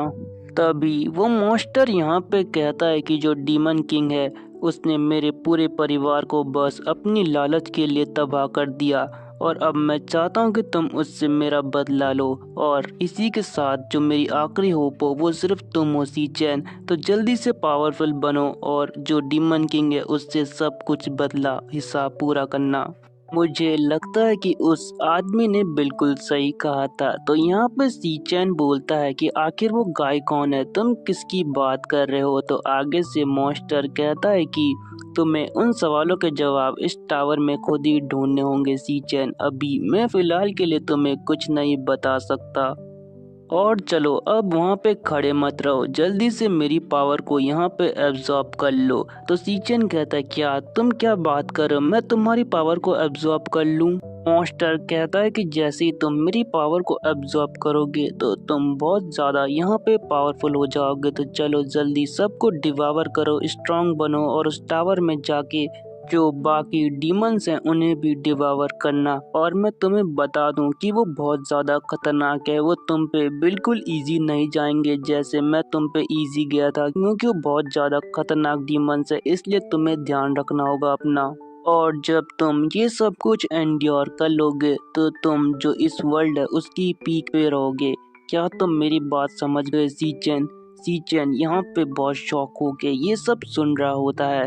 आगे से मॉन्स्टर फिर कहता है कि जब तक तुम जो डीमन किंग लियांग है उसके सारे डीमंस को डिवावर नहीं कर लेते तब तक तुम्हें ये कंटिन्यू करना ही होगा सी-चैन। और मुझे पता है कि तुम ये ज़रूर कर लोगे, क्योंकि अब ये सब कुछ तुम पे ही डिपेंड करता है और ये जो पावर है वो बिल्कुल सही आदमी के हाथ में गई है। और इसी के साथ हम देखते हैं कि वो डीमन वहाँ पे से वैनिश होना स्टार्ट हो जाता है, क्योंकि सी-चैन उसकी जो सारी पावर है उनको डिवावर करना स्टार्ट कर देता है। यहाँ पर हम देखते हैं कि जो सी-चैन का लेवल है वो भी यहाँ पे अप हो जाता है, जो लेवल 10 हो जाता है। अब सी-चैन कहता है कि मैं तुम्हारा बदला ज़रूर लूँगा, मैं तुम्हारे विल को अपने अंदर कैरी करके तुम्हारा रिवेंज पक्का लूँगा। यहाँ पर जो मॉन्स्टर है वो भी कार्ड में कन्वर्ट हो गया होता है। सी-चैन फिर कहता है कि मैं उन सबको खून से रंग दूंगा। लेकिन जब वो कह ही रहा होता है तभी कोई कहता है जल्दी उठो यार, क्लास जाने का समय हो गया। और हम देखते हैं कि सी-चैन यहाँ पे अपनी आंखें खोलता है और फिर वो अपनी डॉर्मेट्री में होता है और पीछे उसके जो रूममेट होते हैं वो तैयार हो रहे होते हैं और यहाँ पे मालोंग भी होता है जो अपनी पैंट ठीक कर रहा होता है। और इसी सीन के साथ ये एपिसोड एंड हो जाता है। Thanks for watching guys. Hello everyone, welcome to our channel. तो एपिसोड की स्टार्टिंग में हम देखते हैं जो सी-चैन होता है वो यहाँ पे कहता है कि क्या मैं सपने में था। तभी सी-चैन को अपने विंडो स्क्रीन पे वो दो कार्ड दिखाए जाते हैं, एक वॉरियर का होता है और एक भेड़िए का होता है। सी-चैन कहता है कि लगता तो नहीं कि मैं सपने में था, मतलब वो सब कुछ सच में मेरे साथ हुआ था। मैंने एक ही रात में जो 10 लेवल है वहां पे पहुंच चुका हूँ। जब सी-चैन ये सोच ही रहा होता है तभी उसका एक रूममेट आके कहता है कि हे सी-चैन, आखिर तुम उठ गए।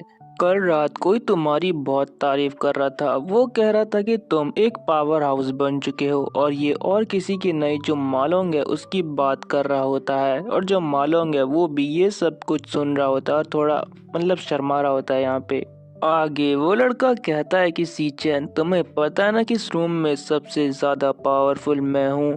चलो अभी ये बात करने का वक्त नहीं है, आज रैंक असेसमेंट टेस्ट है, तो चलो आज मैं तुम्हारी पावर वहीं देखूंगा। इसके बाद यहाँ पे हमारा सीन शिफ्ट होता है। हम देखते हैं कि वो सब के सब अपनी रैंक असेसमेंट के लिए जा रहे होते हैं और वही लड़का फिर से कहता है कि भले ही हमारा जो डोम है वो पूरे ई रैंकर से भरा हुआ है, लेकिन उनमें भी 3 लेवल होते हैं और उनमें से मैं अभी मिड टायर पे हूँ और तुम मुझसे नीचे लेवल पे हो, समझे तुम तीनों के तीनों। और जो तुम्हारी और मेरी पावर के बीच में गैप है वो बहुत ज़्यादा है। वो लड़का ऐसे ही खुश हो रहा होता है और कहता है कि क्या पता आज मेरी रैंक और भी ज़्यादा बढ़ जाए। मालोंग यहाँ पे सी-चैन के कान में कहता है कि सी-चैन, आज तुम्हें अपना पूरा दम लगाना होगा, इतना कि तुम कम से कम डी रैंक पे तक तो पहुंच ही जाओ। सी-चैन यहाँ पे कहता है कि अच्छा मुझे डी रैंक तक पहुंचना है, चलो देखते हैं कि आगे क्या होता है। आगे सीन में हम देखते हैं कि यहाँ पर वो चारों के चारों उस प्लेस पे पहुंच जाते हैं जहाँ पे रैंक असेसमेंट होने वाला होता है। यहाँ पे जो सारे बच्चे हैं वो उनसे बहुत पहले ही पहुंच जाते हैं। जब ये सब कुछ चल ही रहा होता है तभी हम देखते हैं कि जो गोंगचैंग नहीं था उसके दो चमचे सामने से आ रहे होते हैं और वो दोनों बहुत गुस्से में होते हैं। हम देखते हैं कि उनमें से एक के दिमाग में चल रहा होता है कि अरे यार गोंगचैंग तो हॉस्पिटल में पहुंच गया। और फिर हम देखते हैं कि जो सीचेन की टीम में से जो अभी अपनी इतनी बड़ाई कर रहा था, जैसे ही वो उनको देखता है उसकी हालत बहुत खराब हो जाती है। लेकिन ट्विस्ट तो तब आता है जब वो सीचेन को देखते हैं वो दो बुलीज, तो उनकी भी हालत बहुत खराब हो जाती है। और वो जो दो डरपोक बुलीज होते हैं वो अपना सर झुकाते हुए कहते हैं कि सीचेन ब्रदर, आप यहाँ पहुँच गए, आपका बहुत स्वागत है। भाई सीचेन के तो यहाँ पे ऑरा बिल्कुल 999 प्लस हो चुका है। और जो अभी अपनी तारीफ कर रहा था वो कहता है क्या ये सीचेन को इतनी रिस्पेक्ट क्यों दे रहे हैं, कहीं जो मालोंग ने कहा वो सच तो नहीं है। और यहाँ पे हम मालोंग को देखते हैं जो बहुत खुश हो रहा होता है क्योंकि उसकी बात यहाँ पे सच हो रही है ना। सीचेन यहाँ पे उन दोनों को इग्नोर करके चले जाता है, लेकिन जब सीचेन वहाँ से जा रहा होता है तभी उसके सामने एक और बेवकूफ़ आ जाता है जिसका नाम होता है जिंगजिया, जो स्टूडेंट काउंसिल का इंस्पेक्टर होता है। और वो कहता है कि मैंने सुना है कि तुमने कल गोंगचैंग को पीटा है, क्या तुम्हें पता नहीं है कि वो किसका भाई है? वो स्टूडेंट काउंसिल प्रेसिडेंट का भाई है। क्या तुम्हें रिग्रेट नहीं हो रहा कि तुमने उसके साथ इतना बुरा करा है कि अब तुम्हारी जो जान है वो खतरे में आ सकती है? जब ये सब बात चल रही होती है तो यहाँ पे हम देखते हैं कि जो सीचेन के दोस्त हैं वो पीछे से छुपकर ये सब कुछ देख रहे होते हैं। वो कहते हैं कि आखिर सीचेन को ये जिंगजिया टारगेट क्यों कर रहा है, और यहाँ पे जो एटमॉस्फेयर है वो बहुत हैवी हो चुका है।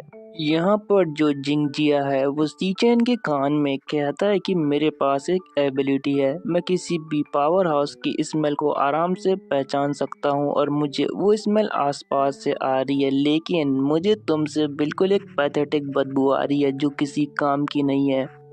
सीचेन यहाँ पे एटीट्यूड में कहता है कि ओए कुत्ते, तुझे यहाँ पे बोलने के लिए किसने कहा? ये सुनकर जिंगजिया का बिल्कुल दिमाग खराब हो जाता है। और जब उन दोनों की ये बात चली रही होती है पीछे से जिंगतिंग आते हुए कहता है कि जिंगजिया, उसे परेशान मत करो, इसमें उसकी कोई गलती नहीं है। मैंने इन्वेस्टिगेशन कर ली है और मुझे पता चला है कि जो गोंगचिंग है वही इसमें कल्परेट है। और जो यहाँ पे गोंगतिंग है और सीचेन है वो दोनों एक दूसरे को यहाँ पे घूरते रह जाते हैं। लेकिन तभी अनाउंसमेंट होती है कि असेसमेंट थोड़ी देर में स्टार्ट होने वाला है। तो यहाँ पे गोंगतिंग कहता है कि जिंगजियांग जल्दी यहाँ से चलो, हमें असेसमेंट देने जाना होगा। मन में गोंगतिंग सोचता है कि ये सीचेन मुझे अपने लिए इतना बड़ा थ्रेट नहीं लग रहा, तो मुझे इस पे ज्यादा ध्यान नहीं देना चाहिए। हम देखते हैं कि ये सब ऊपर से कोई देख रहा होता है और जो उस आदमी के सामने दूसरा आदमी खड़ा होता है वो कहता है कि आखिर तुम यहाँ पे ये टेस्ट देखने क्यों आई हो, क्या तुम्हें कुछ इंटरेस्टिंग मिला है? यहाँ पर हम देखते हैं कि ये वही लड़की होती है जो हमें स्टार्टिंग में देखने को मिली थी। ये कहती है कि कुछ तो इंटरेस्टिंग है इस लड़के में, और ये सीचेन की यहाँ पे बात कर रही होती है। और इसी सीन के साथ जो ये एपिसोड है ये यहाँ पे एंड हो जाता है। Thanks for watching and stay tune with our channel. Bye. Episode की स्टार्टिंग वहीं से होती है जहां से पिछला एपिसोड एंड हुआ था। यहाँ पे असेसमेंट स्टार्ट हो जाता है। सीचेन का दोस्त यांगजो यहाँ पे असेसमेंट देने के लिए जाता है। वो जाते हुए कहता है कि चलो आज अपनी असली पावर देखने का वक्त आ चुका है। इसी के साथ वो रूम में एंटर कर जाता है। हम देखते हैं कि उसके सामने एक डीमन हार्ट होता है। वो बताता है कि जो डीमन हार्ट है हमें उसे अपनी एनर्जी देनी पड़ती है, जिसे एब्जॉर्ब करके जो डीमन हार्ट है वो हमें हमारी रैंक के बारे में बताता है। यहाँ पे सीचेन का दोस्त भी उस हार्ट को अपनी एनर्जी देना स्टार्ट कर देता है, और जो वो हार्ट है वो उस एनर्जी को मॉडर्न इक्विपमेंट में ट्रांसफर कर देता है। और बाहर की साइड हम देखते हैं कि यहाँ पर जो स्क्रीन है वहाँ पे जो सीचेन का दोस्त है जियांगजो, उसकी रैंक बताई जाती है जो ई लेवल मिड टायर की होती है। वहाँ पे जो प्रोफेसर होते हैं उनमें से एक टकला प्रोफेसर कहता है कि लगता है कि ई टायर आ गया है। तो दूसरा प्रोफेसर कहता है कि अभी दूसरी रैंक आना बाकी है। और पीछे से मालोंग कहता है कि तुम ये कर सकते हो ब्रदर जियांगजुओ, हमें तुम पे पूरा भरोसा है। यहाँ पर हमें बताया जाता है कि जो पोटेंशियल है वो भी होती है। पोटेंशियल मतलब बेसिकली ये है कि तुम फ्यूचर में कहाँ तक जा सकते हो और कितने पावरफुल बन सकते हो। फिर हम देखते हैं कि यहाँ पे जियांगजो की जो पोटेंशियल है वो सी आती है, जो बहुत एवरेज लेवल की होती है। जियांगजो यहाँ पे बाहर आते हुए कहता है कि लगता है कि मैंने इन 2 सालों में बिल्कुल इम्प्रूव नहीं करा, और वो बहुत उदास होता है। हम देखते हैं कि यहाँ पे जो नेक्स्ट ग्रेडर है उसका नाम बुलाया जाता है। दूसरी साइड हम देखते हैं कि मालोंग कहता है कि ब्रदर जियांगजो, आखिर आप इतने उदास क्यों हैं? हमारे जो ग्रेड हैं वो तो आपसे भी खराब हैं, आप हमसे तो बहुत ज़्यादा स्ट्रांग है। जब ये सब बात चली रही होती है तभी वहाँ पे अनाउंसमेंट होती है कि डी ग्रेड, लो टायर और मैक्स पोटेंशियल बी। ये सुन के जो मालोंग के साथ साथ जियांगजो है वो भी शॉक हो जाता है। हम देखते हैं कि वहाँ पे एक लड़की उस रूम से बाहर निकल रही होती है और बताया जाता है कि ये स्कूल की इस साल की पहली डी ग्रेडर है। फिर हमें कुछ समय बाद का सीन दिखाया जाता है। जो स्टूडेंट काउंसिल का इंस्पेक्टर है उसकी भी बहुत अच्छी रैंक आई होती है।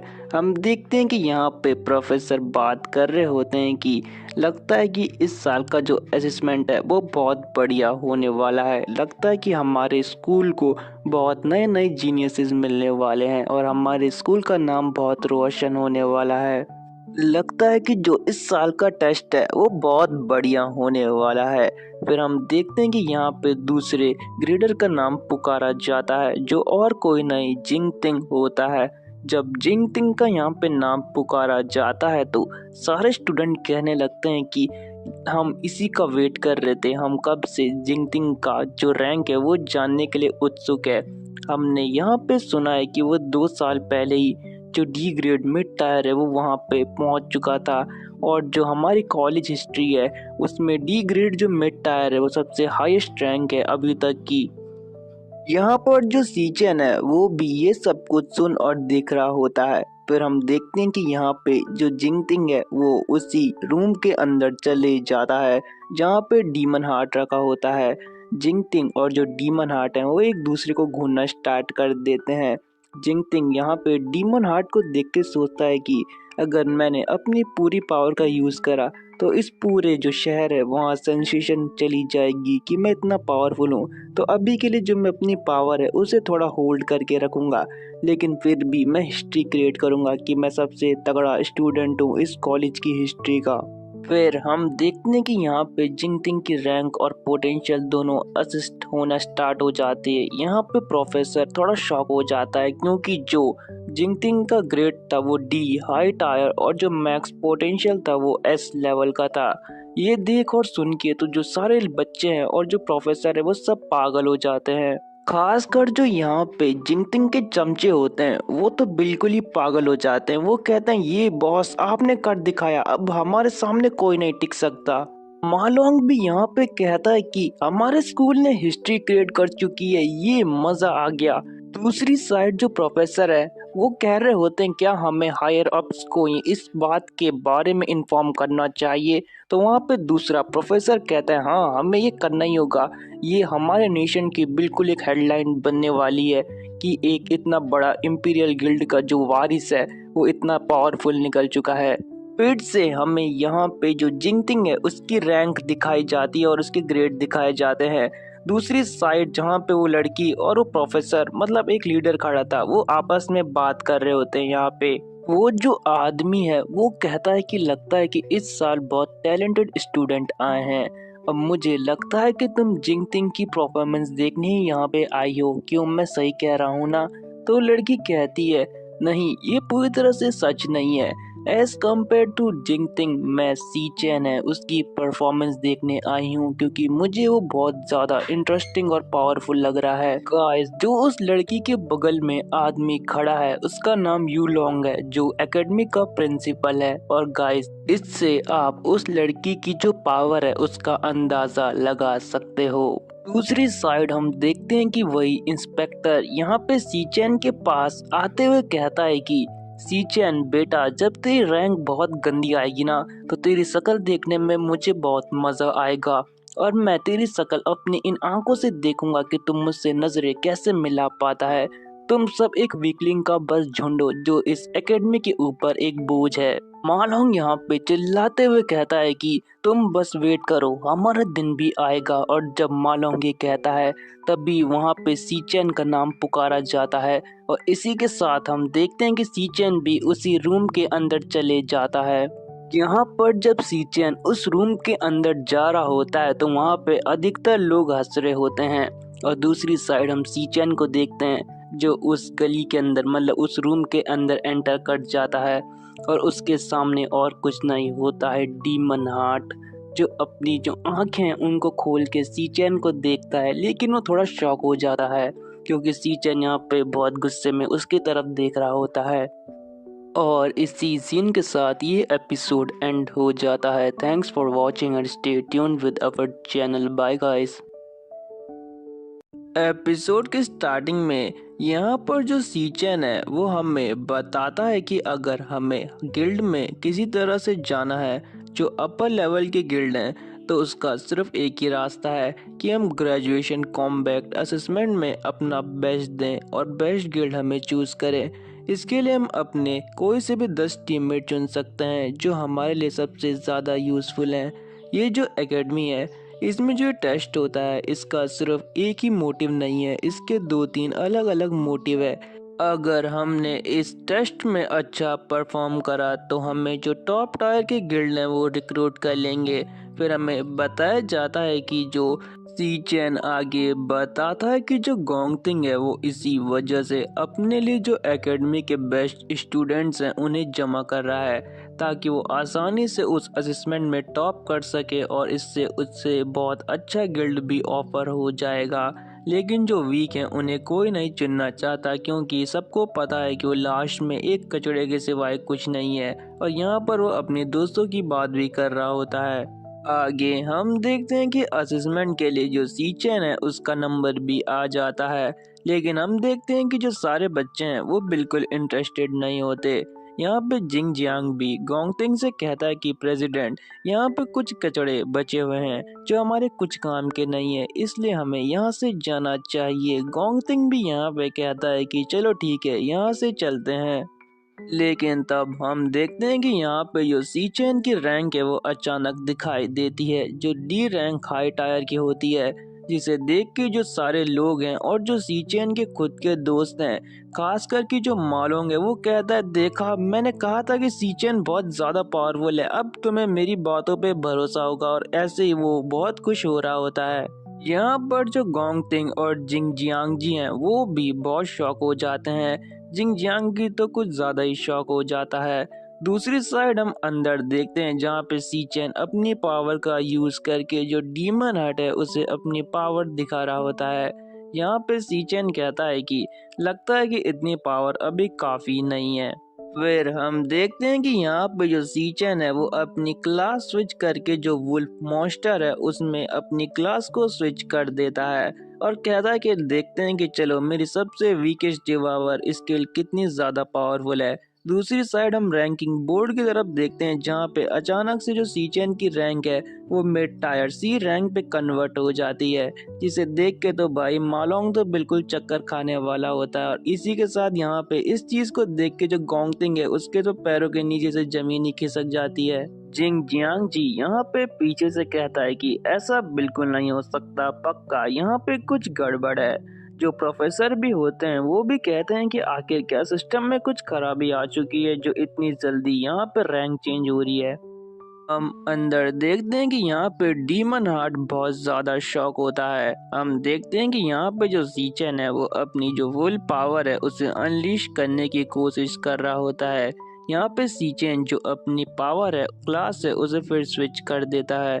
सीचेन कहता है कि चलो देखते हैं कि मेरी पूरी पोटेंशियल कितनी है, और फिर हम देखते हैं कि यहाँ पे जो सीचेन है वो स्टार वॉरियर की जो पावर है उन्हें एक्टिवेट करना स्टार्ट कर देता है, जिसे देख के जो डीमन आर्ट है उसकी बिल्कुल फट के हाथ में आ जाती है कि आखिर भाई आज मेरे साथ ये हो क्या रहा है। बाहर की साइड हम देखते हैं कि जो मौसम है वो बहुत ज्यादा खराब हो जाता है। जो आसमान है उसमें पर्पल लाइटनिंग चमक रही होती है, और जो यहाँ पे सीचेन के दोस्त और बाकी स्कूल के बच्चे हैं वो बहुत शॉक हो जाते हैं। यहाँ पे सीचेन का दोस्त कहता है कि सीचेन आखिर तूने कर क्या दिया आज, ये तो बिल्कुल स्कूल की हिस्ट्री में लिखा जाएगा। दूसरी साइड जो रैंकिंग बोर्ड है वहाँ पे जो सीचेन की पोटेंशियल है वो एस रैंक पे चली जाती है, जिसे देख के जो प्रोफेसर कहते हैं क्या एक और अनदर एस रैंक यहाँ पे अवेकन हो चुका है। और जो गोंगटिंग है भाई उसकी तो फिर से यहाँ पे फट जाती है, पहली फटी हुई थी फिर से फट गई यहाँ पे इसकी दोबारा से। यहाँ पर जो सिस्टम है उसमें अचानक से यहाँ पे एरर दिखाना स्टार्ट कर देता है। गाइस सिंपल सी बात है, जो सिस्टम है वो सीचेन की जो पावर है उन्हें माप ही नहीं सकता, इसलिए सिस्टम कहता है कि जो पावर है वो बहुत ज़्यादा है। लेकिन यहाँ पे जो प्रोफेसर है वो कुछ और ही समझते हैं। फिर हम देखते हैं कि यहाँ पे जिंग जियांग जी के तो बिल्कुल हालत ख़राब हो जाती है। वो कहता है आखिर ये हो क्या रहा है, आखिर इस मशीन में इतनी खराबी क्यों आ गई है। दूसरी साइड हम देखते हैं कि यहाँ पे जो मशीन है वो अचानक से ब्लास्ट हो जाती है। प्रोफेसर यहाँ पे तेजी से अंदर जाते हुए कहते हैं कि हमें सीचेन को कुछ नहीं होने देना है। जैसे ही प्रोफेसर अंदर जाते हैं वो बहुत शॉक हो जाते हैं, क्योंकि यहाँ पे जो डीमन आर्ट है उसकी हालत बहुत ज़्यादा खराब हो जाती है। एक तरीके से वो पूरा डेड हो चुका है। यहाँ पे जो प्रोफेसर है वो कहते हैं क्या ओवर यूज की वजह से ये डिस्ट्रॉय हो चुका है। सीचेन भी यहाँ पे से बाहर चले जाता है, मतलब जा रहा होता है। सीचेन विंडो पे देखता है कि अच्छा ये हुआ है। असल में यहाँ पे जो सीचन है उसने जो डीमन हार्ट है उसे भी डिवावर कर लिया था, इसलिए उसकी हालत इतनी खराब हो गई थी। फिर हम देखते हैं कि सीचन उस असेसमेंट रूम से बाहर आ जाता है, और जैसे ही सीचन यहाँ पे बाहर आता है वो डीमन हार्ट की जो एबिलिटी है उससे यूज करना स्टार्ट कर देता है। वो यहाँ पे जो सारे स्टूडेंट्स हैं उनकी रैंक देखना स्टार्ट करता है और कहता है कि आखिर मैं सबकी ट्रू पोटेंशियल कैसे देख पा रहा हूँ। लेकिन तभी उसकी नज़र गोंगटिंग पे कर पड़ती है। गोंगटिंग की रैंक जो होती है वो सी रैंक मिड टायर की होती है। सी चैन कहता है कि अच्छा ये भी अपनी स्ट्रेंथ को हाइड कर रहा था। फिर हम देखते हैं कि प्रोफेसर यहाँ पे आते हुए कहते हैं कि जो डीमन हार्ट है वो एक्सेसिव काम की वजह से डिस्ट्रॉय हो चुका है, इसलिए आज बाकियों का असेसमेंट नहीं हो पाएगा। आगे हम देखते हैं कि जो सीचैन के दोस्त हैं वो उसकी साइड जाते हुए कहते हैं कि सीचैन आज तो तूने कमाल कर दिया यार, तो हमारा सबसे अच्छा दोस्त है, और ऐसे उसको मस्का लगा रहे होते हैं। लेकिन तभी पीछे से जिंग जियांग जी आते हुए कहता है कि मुझे लगा ही था कि जो डीमन आर्ट है उसमें कुछ गड़बड़ हुई है, वरना तुम जैसा कमजोर आखिर एक एस रैंक पोटेंशियल तक कैसे जा सकता है। और फिर वो सीचैन के और पास आते हुए कहता है कि आखिर तुम्हारी रिस्पॉन्सिबिलिटी किधर गई, तुमने डीमन आर्ट को डिस्ट्रॉय कर दिया, तुम्हारी वजह से जो बाकी स्टूडेंट है वो अपना टेस्ट नहीं दे पा रहे हैं, आखिर तुम्हारी रिस्पॉन्सिबिलिटी गई कहाँ सीचैन। इसके बाद हम देखते हैं कि यहाँ पे सीचैन को बहुत गुस्सा आ जाता है। वो कहता है ये मुझे बहुत परेशान कर रहा है, क्या मैं इसके हाथ पैर तोड़ दूं, क्या मैं इसको क्रिपल कर दूं। लेकिन तभी पीछे से गोंगटिंग आते हुए कहता है कि जिंग जियांग जी शांत हो जाओ, तुम हमारे टीममेट से ऐसे बात नहीं कर सकते। और यहाँ पे जो जिंग जियांग जी है वो कहता है क्या टीममेट। गोंगटिंग आगे से सीचैन से कहता है कि सीचैन हमारी जो स्क्वाड है उसमें शामिल हो जाओ, हम ग्रेजुएशन असेसमेंट टेस्ट को साथ में क्लियर करेंगे। यहाँ पे सीचैन गोंगटिंग को बड़ी अजीब नज़र से देख रहा होता है। सीचैन अपने माइंड में कुछ कैलकुलेशन कर रहा होता है। यहाँ पर जो आसपास के स्टूडेंट है वो कहते हैं कि वो सीचैन को खुद से ऑफर कर रहा है, आखिर सीचैन कितना लकी है। दूसरी साइड यहाँ पे जिंग जियांग जी कहता है कि यहाँ पर मैं आखिर अपने ब्रदर्स को क्या जवाब दूंगा, अगर तुम गोंगटिंग की स्क्वाड में शामिल हो गई तो मतलब तुम फर्स्ट रैंक पे ही आओगे असेसमेंट में। आखिर बहुत सारे ब्रदर को तो ब्राइब देने के बाद भी ये प्लेस नहीं मिली, तो आखिर गोंगटिंग सीचन में इतना इंटरेस्टेड क्यों है। लेकिन जब गोंगटिंग ने खुद ही शुरुआत कर चुकी है तो मैं पीछे नहीं हट सकता। और यहाँ पे वो भी कहता है सीचैन तुम्हारी हमारी टीम में बहुत स्वागत है, तो क्या तुम तैयार हो। लेकिन तभी सीचैन उसका हाथ झटकते हुए कहता है कि नहीं, मैं बिल्कुल इंटरेस्टेड नहीं हूँ। और ये देख के जो गोंगतिंग और जिंग जियांगजी है वो पेड़ से उनके पैर के नीचे से जमीन खिसक जाती है। जिंग जियांगजी यहाँ पे फ्रस्ट्रेशन में कहता है, क्या तू पागल हो चुका है? अगर तू हमारी स्क्वाड में शामिल हो गया तो तेरी फर्स्ट रैंक पक्का आएगी। लेकिन सीचेन कहता है कि मुझे ऐसा कुछ नहीं चाहिए और तू बहुत चिल्लाता है। अगली बार से मेरे सामने जो अपनी आवाज़ है उसे नीची रखियो, वरना तेरे लिए बिल्कुल अच्छा नहीं होगा। और इसी के साथ सीचेन वहाँ से चले जाता है। यहाँ पर बाकी स्टूडेंट तो सदमे में चले जाते हैं। वो कहते हैं, क्या उसने गोंगतिंग के ऑफर को डायरेक्ट रिजेक्ट कर दिया? आखिर वो सोच क्या रहा है यहाँ पे?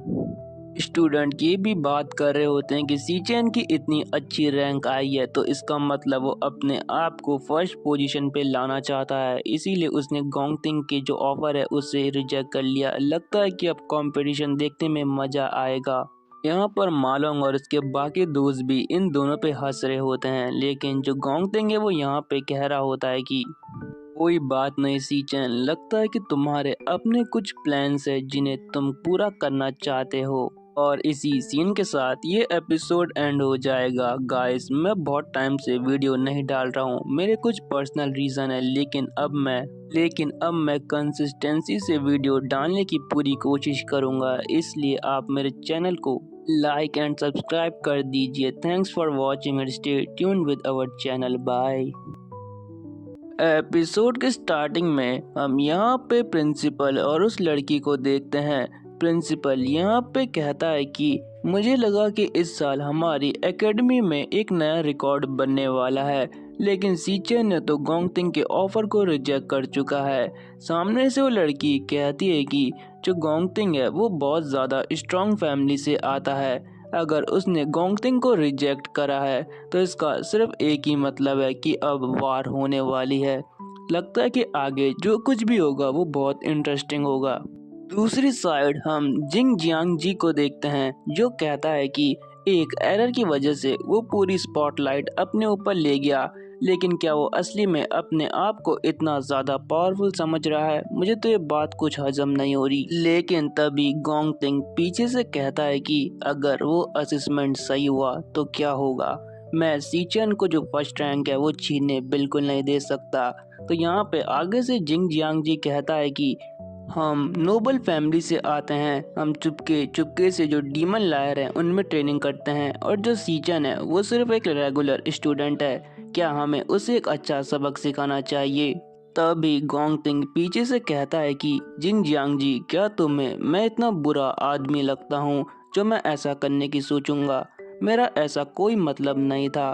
फिर गोंगतिंग कहता है कि तुम कैरियोके के लिए जा सकते हो, मुझे कुछ काम है इसलिए मैं नहीं आ पाऊंगा। और सुनो, तुम सीचन के साथ कुछ भी करो, मुझे उससे कोई फर्क नहीं पड़ने वाला। भाई ये बंदा बहुत हरामी है, मतलब इनडायरेक्टली सीचन को पिलवाना चाहता है। और जो जिंग जियांगजी है वो तो और भी हरामी है। जैसे ही जिंग जियांगजी ये सुनता है वो कहता है कि अच्छा ठीक है गोंगतिंग, मैं समझ गया कि मुझे आगे क्या करना है। 10 मिनट बाद हम यहाँ पे देखते हैं कि जो गोंगतिंग का भाई होता है और उसका जो चेला होता है वो यहाँ पे किसी से कह रहा होता है कि यहाँ पे जो सीचन है वो स्कूल में नहीं है, और ये और कोई नहीं जिंग जियांगजी होता है। जिंग जियांगजी कहता है कि अच्छा वो अभी ऑफ कैंपस है, तो मतलब स्कूल से इसका कोई इफेक्ट नहीं होगा। तो चलो देखते हैं कि सीचन आज तुम अपने आप को कैसे बचाते हो। इसके बाद हमारा सीन यहाँ पे शिफ्ट होता है। सीचेन यहाँ पे बताता है कि जो मेरी पास्ट लाइफ थी उसमें मैंने सुना और देखा था कि एक जो बहुत बड़ी गिल्ड है वो होली लैंड में एक डंजन को क्लियर करने गई थी, लेकिन उसके अंदर उनको एक ऐसा मॉन्स्टर मिला जिसका वो बिल्कुल सामना नहीं कर सकते थे, और वो और कोई नहीं वृत था। जो गिल्ड था वो पूरी तरह से वाइप आउट हो गया था, और वृत हमारे जो ह्यूमन वर्ल्ड है उसे डिस्ट्रॉय करने के लिए हमारे ह्यूमन वर्ल्ड में अपेयर हो चुका था। अभी फिलहाल के लिए तो मेरे पास सिर्फ इतनी ही इंफॉर्मेशन है। प्रेजेंट में यहाँ पे सीचैन एक जगह आके खड़ा हो जाता है। सीचैन कहता है कि अगर मुझे वृत की जो एग्जैक्ट पोजीशन है उसका पता लगाना है तो मुझे एक बहुत अच्छे प्लान की ज़रूरत होगी, लेकिन उससे भी बड़ी बात, उस प्लान में बहुत सारा पैसा लगने वाला है, इसलिए मैं आज इस जगह पे आया हूँ। यहाँ पर सीचैन बताता है कि जो ये जगह है वो है मिथेरियल गिल्ड, जो मिथरिल गिल्ड है वो हमें मॉन्स्टर की चीज़ों की जगह कुछ वेपन प्रोवाइड करता है और अभी यही सबसे अच्छी जगह है जहाँ मैं सबसे ज़्यादा पैसा बना सकता हूँ। यहाँ पे सी चैन जो ग्रे हाउंड है उसके जो दांत है वो यहाँ पे जो इनकाउंटर पे आदमी रहता है उसे दिखाता है।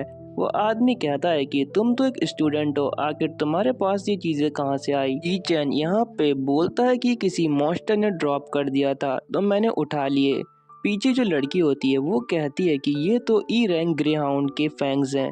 जैसे ही वो आदमी ये सुनता है वो फैंग्स को फेंकते हुए कहता है कि मिस तुम ही इन सबको कैलकुलेट करके इसको इनका प्राइस दे दो। यहाँ पे वो जाते हुए सोचता है कि मैं ऐसी छोटी मोटी चीज़ों के साथ डील नहीं कर सकता। अगर मुझे सुपरवाइजर पे प्रमोट होना है तो मुझे जो हायर अप्स हैं उनके साथ डील करनी होगी। लेकिन मेरी किस्मत इतनी ख़राब है, ये ब्रैट यहाँ पे सस्ती चीज़ें लेके आ जाते हैं और मेरा टाइम वेस्ट करते हैं। और ये सब वो सीचन को देख के बोल रहा होता है। फिर वो जाते हुए कहता है कि मैं सब कुछ अब तुम पे छोड़ता हूँ, तुम सब कुछ संभाल लेना।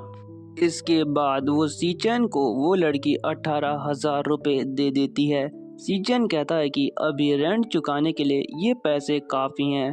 तभी सीचन कहता है कि मिस मेरे पास कुछ और चीज़ भी है तुम्हें बेचने के लिए। और यहाँ पे वो स्टार वॉरियर की जो स्वॉर्ड है उसे निकालता है और कहता है क्या तुम इसको मेरे लिए मेजर कर सकती हो। यहाँ पर वो लड़की उस स्वॉर्ड को देख के शॉक हो जाती है। वो कहती है कि ये स्वॉर्ड तो मुझे बी रैंक या ए रैंक की लग रही है, ये तो बहुत हायर है। मैंने आज से पहले ऐसी रैंक की स्वॉर्ड कभी नहीं देखी। तभी पीछे से वही आदमी आते हुए कहता है कि आज तक मैंने भी ऐसी स्वॉर्ड कभी नहीं देखी, क्योंकि मेरा इनकाउंटर भी पहले कभी नहीं हुआ ऐसी चीज के साथ। तभी पीछे से एक आदमी कहता है कि तुमने सही कहा, ना ही ये ए रैंक की और ना ही बी रैंक की। तभी वो आदमी फिर से कहता है कि सर आपने बिल्कुल सही कहा, आखिर ऐसी स्वॉर्ड यहाँ क्या कर रही है।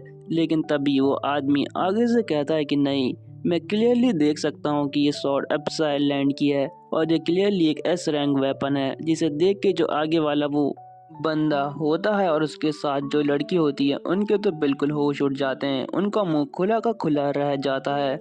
लेकिन तभी वो लड़का मतलब जो बॉस होता है वो आते हुए सीचन का हाथ पकड़ता है और कहता है कि आपका यहाँ आने के लिए बहुत शुक्रिया सर, हम आपका यहाँ सम्मान से स्वागत करते हैं। आगे वो कहता है कि चलो मैं आपको वीआईपी लाउंज में ले जाता हूँ, आप प्लीज हेजिटेट मत कीजिएगा। और यहाँ पे सीचन कहता है कि फाइनली तुमने मुझे अपने आप को दिखाई दिया क्विंजी। और जो क्विंजी होता है वो यहाँ पे जो मिथरिल गिल्ड है उसका गिल्ड लीडर होता है। और इसी सीन के साथ ये एपिसोड एंड हो जाता है। Thanks for watching, bye. Episode के स्टार्टिंग में यहाँ पे जो क्विंजी है वो सीचन से कहता है तो आखिर आप इस वेपन को कितने में बेचना चाहते हैं। तो सीचन आगे से कहता है कि 1 मिलियन। क्विंजी जब ये सुनता है तो शॉक होते हुए कहता है कि आखिर आप कैसी बात कर रहे हैं, अगर एक नॉर्मल ई रैंक वेपन भी होता है तो वो भी 1 मिलियन का जाता है, तो ये तो एस रैंक का वेपन है, इसकी प्राइस तो और भी ज्यादा होगी, कम से कम 10 मिलियन तो पक्का होगी। सी चैन आगे से कहता है कि मैं तुम्हारे पास ये वेपन गिरवी रखना चाहता हूँ और मैं 1 महीने के अंदर तुम्हें इसकी पेमेंट कर दूंगा जितना मैं तुम्हारे पास इसे गिरवी रख रहा हूँ। यहाँ पे जब क्विंजी ये सुनता है तो फिर से शॉक होते हुए सोचता है कि क्या एक नॉर्मल कॉलेज स्टूडेंट इस बारे में सोच भी सकता है कि वो एक एस रैंक वेपन को कोलेट्रल की तरह यूज करे। मुझे ये बच्चा कोई ऑर्डिनरी पर्सन नहीं लग रहा, क्योंकि ये बहुत शांत है जबकि इसके पास एक एस रैंक का वेपन है। आगे से सी चैन कहता है कि मैं इसके सारे इंटरेस्ट तुम्हें चुका दूंगा टाइम पे, तो तुम टेंशन मत लो। तभी जो क्विंजी है वो वहाँ पे अपनी असिस्टेंट को उस रूम से बाहर जाने के लिए कहता है और फिर यहाँ पे सी चैन से कहता है कि क्विंजी यहाँ पे सी चैन से कहता है कि तुम नेशनल अवेकनर्स यूनिवर्सिटी में पढ़ते हो। मैंने सुना है कि अब वहाँ के जो सीनियर्स है वो ग्रेजुएट होने वाले हैं और वो करीब आज से 1 महीने बाद एग्जाम कराने वाले हैं। और मैंने सुना है कि जो उस एग्जाम में फर्स्ट आएगा उसका जो प्राइस पूल है वो 1 मिलियन है, जैसे तुमने मुझसे वादा करा है। कहीं यही तो नहीं कि तुम उस एग्जाम में फर्स्ट आने की कोशिश करने वाले हो? क्या सी चैन मैं ये सही कह रहा हूँ कि नहीं? और एग्ज़ाम करीब 1 महीने बाद होने वाला है, तब भी तुम यहाँ पे पैसे लेने चले आए। इसका मतलब ये है कि तुम्हें जो पैसों की ज़रूरत है वो बहुत ज़्यादा है। तो मैं तुम्हें एक ऑफ़र देना चाहता हूँ, क्या तुम वो ऑफ़र मानोगे? यहाँ पे क्विंसी कहता है कि मैं तुम्हें आधे मिलियन रुपीस अभी दे दूंगा और मैं उसमें तुमसे कोई इंटरेस्ट भी नहीं लूंगा। लेकिन इसके बदले क्या हम दोनों दोस्त बन सकते हैं? हमारी फ्रेंडशिप बहुत अच्छी रहेगी। जब सीचन ये सुनता है तो थोड़ा शॉक हो जाता है। क्विंसी यहाँ पे आगे से कहता है कि अगली बार से तुम्हारे पास कोई भी चीज़ हो तो तुम उसे ट्रेड करने के लिए पहले मुझे कंसिडर करना, ठीक है सीचैन? यहाँ पे सीचैन जब क्विंसी को ऐसे देखता है तो उसे बहुत खुशी होती है। सीचैन यहाँ पे मन में सोचता है कि अगर मुझे वृहत को हराना है तो मुझे अपनी स्ट्रेंथ पे रिलाई करना होगा, लेकिन उससे पहले सबसे ज़्यादा ज़रूरी ये है कि जो मेरे अलाइज हैं वो बहुत ट्रस्टवर्दी हों। और इसी के साथ यहाँ पे जो सीचैन है वो कॉन्ट्रैक्ट पे साइन कर देता है। क्विंसी यहाँ पे कहता है कि सीचैन तुम्हारे अकाउंट में सारे पैसे जा चुके हैं। क्विंसी यहाँ पे फिर से कहता है कि सीचैन जैसे कि तुमने अपना वेपन हमें दे चुका है तो आगे तुम एग्जाम में कौन सा वेपन यूज करने वाले हो? अगर तुम्हारे पास कोई वेपन नहीं है तो मैं तुम्हें कुछ वेपन उधार दे सकता हूँ। मेरे पास भी एस रैंक वेपन तो नहीं है, लेकिन बहुत अच्छे वेपन मेरे पास बहुत सारे पड़े हुए हैं। लेकिन जो सीचैन है वो आगे से कहता है कि नहीं, मेरे को कोई ज़रूरत नहीं है। फिर हम देखते हैं कि सीचैन यहाँ पे स्टार वॉरियर की एक और स्वॉर्ड निकाल देता है, जिसे देखकर क्विंसी और उसकी असिस्टेंट के तो बिल्कुल तोते उड़ जाते हैं। और फिर सीचैन यहाँ से उस स्टोर से बाहर आ जाता है। यहाँ पे क्विंसी अपनी असिस्टेंट से कह रहा होता है कि तुमने बहुत अच्छा काम करा है, मैं तुम्हें सुपरवाइजर के पोस्ट पे प्रमोट करता हूँ। आगे हम सीचैन को एक जगह जाते हुए देखते हैं। सीचैन कहता है कि उससे पहले मुझे कुछ चीज़ लेनी पड़ेगी और हम देखते हैं कि सीचैन गाड़ी में जाकर एक जगह उतरता है और यहाँ पे वो जगह होती है बस टर्मिनल। पूरा नाम है पर मैं सिंपली बोल रहा हूँ बस टर्मिनल। सीचैन यहाँ पे बताता है कि जो मेरी पास्ट लाइफ थी वो पूरी स्ट्रगल से भरी हुई थी। सीचैन कहता है कि भले ही मैं ग्रेजुएट हो गया था, लेकिन फिर भी मेरे पास कोई ढंग की एबिलिटी नहीं थी, इसलिए मुझे बिल्कुल छोटे मोटे काम करने पड़ते थे। और जो मेरी बहन है और मैं हैं, हमें बहुत कम पैसों में सरवाइव करना पड़ता था। सीचैन ये भी बताता है कि जो मेरी बहन है उसका एडमिशन एक बहुत अच्छे इंस्टीट्यूट में होने वाला था, लेकिन सिर्फ मेरी वजह से जो मेरी बहन थी उसने अपने इस सपने पे गिव अप कर दिया और मेरे लिए अपने सपने हमेशा उसने पीछे रखे। प्रेजेंट में हम यहाँ पे देखते हैं कि सीचैन कहता है क्या मैं यहाँ पे कुछ ज़्यादा ही लेट हो चुका हूँ? लेकिन तभी सीचैन को कोई कहता है कि ब्रो आखिर तुम वहाँ क्या कर रहे हो? और हम यहाँ पे देखते हैं कि फाइनली जो सीचैन है उसकी बहन की एंट्री यहाँ पे हो जाती है। वो कहती है बिग ब्रो, मैंने तुम्हें हर बार कहा है कि तुम्हें एंट्रेंस पे नहीं खड़ा होना चाहिए था, तुम्हें मेरा इंतज़ार एग्जिट पे करना चाहिए था। लेकिन सीचैन तो अलग ही शौक में होता है क्योंकि उसने अपनी बहन को 7 साल बाद देखा होता है। यहाँ पे सीचैन की बहन आगे से कहती है क्या ब्रो मेरी मदद करो, मेरे पास बहुत भारी सामान है। उसकी बहन फिर से कहते ब्रो आखिर तुम पुतले की तरह यहाँ पे खड़े क्यों हो? लेकिन तभी हम देखते हैं कि सीचैन अपनी बहन को जोर से गले लगा लेता है। यहाँ पे सीचैन की जो बहन है वो भी यहाँ पे शॉक हो जाती है। सीचैन यहाँ पे मन में सोच रहा होता है कि आखिर 7 साल हो गए जब से मैंने सियोन को देखा है। लेकिन तभी यहाँ पे जो सियोन है वो अपने जो ब्रदर है सीचैन उसके पेट में उंगली मारते हुए कहती है कि ब्रदर क्या तुम मुझे यहाँ पे मारना चाहते हो? और फिर वो सीचैन की तरफ अपना बैग फेंकते हुए कहती है कि क्या ब्रो क्या किसी लड़की ने तुम्हारा दिल तोड़ा है जो तुम आजकल इतना अजीब व्यवहार कर रहे हो मेरे साथ? लेकिन फिर हम देखते हैं कि इसके बाद जो सीचैन है और जो सियोन है वो वहाँ पे से अपने घर जाने के लिए चले जाते हैं। सीचैन यहाँ पे अपनी बहन को देखते हुए सोचता है कि सियोन इस बार मैं तुम्हें बिल्कुल सफ़र करने नहीं दूंगा और तुम्हें किसी को परेशान करने भी नहीं दूंगा। इसके बाद हमारा सीन यहाँ पे शिफ्ट होता है। यहाँ पे कोई अपने ग्रुप से कह रहा होता है पक्का यही रास्ता है ना जहाँ से सीचैन अपने घर जाने वाला है? और ये और कोई नहीं जिंग जियांग जी होता है। जिंग जियांग जी यहाँ पे कहता है कि चलो जाके छुप जाओ और जैसी सीचैन दिखे उसे पीट डालो। जिंग जियांग जी यहाँ पे कहता है कि आज मैं उस कुत्ते को एक बहुत अच्छा लेसन सिखाने वाला हूँ कि आखिर मेरे साथ जो पंगा लेता है उसका क्या नतीजा होता है। और इसी सीन के साथ हमारा ये एपिसोड एंड हो जाता है। Thanks for watching and stay tuned with our channel. Bye guys. Episode के स्टार्टिंग में जियांगजी का एक आदमी जियांगजी से कहता है कि आखिर हम अपने इतने सारे स्टूडेंट काउंसिल के ब्रदर्स को यहाँ ला चुके हैं, आखिर हम इसे एक एक्सीडेंट कैसे दिखाएंगे। जियांगजी यहाँ पे उससे कहता है कि पहले मैंने सोचा था कि मैं सीचेन को सिर्फ एक सबक सिखाऊंगा, लेकिन उस कचड़े की मेरे से ऐसे एटीट्यूड में बात करने की आखिर हिम्मत कैसे हुई। मैं ये कह रहा हूँ कि तुम्हें उसे इतना मानना है कि बस वो आधा मर जाए और तुम्हें उसे क्रिपल करना है ताकि मैं उसे रेंगते हुए यहाँ पे देख सकूं अपनी आंखों के सामने। और इस वजह से जो सीचेन है वो ग्रेजुएशन असेसमेंट में भाग भी नहीं ले पाएगा। और एक बात तुम शायद भूल रहे हो कि मैं स्कूल का एक top tier assassination type ranker हूँ। तो सीचेन अब तुम देखो मैं तुम्हारा क्या हाल करता हूँ। दूसरी साइड हम देखते हैं कि जो सीचेन है और उसकी बहन है वो अपने घर की ओर जा रहे होते हैं। सी यून यहाँ पे सीचेन से कहती है कि ब्रदर, मैं देख रही हूँ कि तुम पिछले 2 दिन से बहुत अजीब बर्ताव कर रहे हो। कहीं इसकी वजह ग्रेजुएशन असेसमेंट टेस्ट तो नहीं है, क्योंकि मुझे पता है कि तुम एक लड़की के चक्कर में तो ये सब बिल्कुल नहीं कर रहे होगे।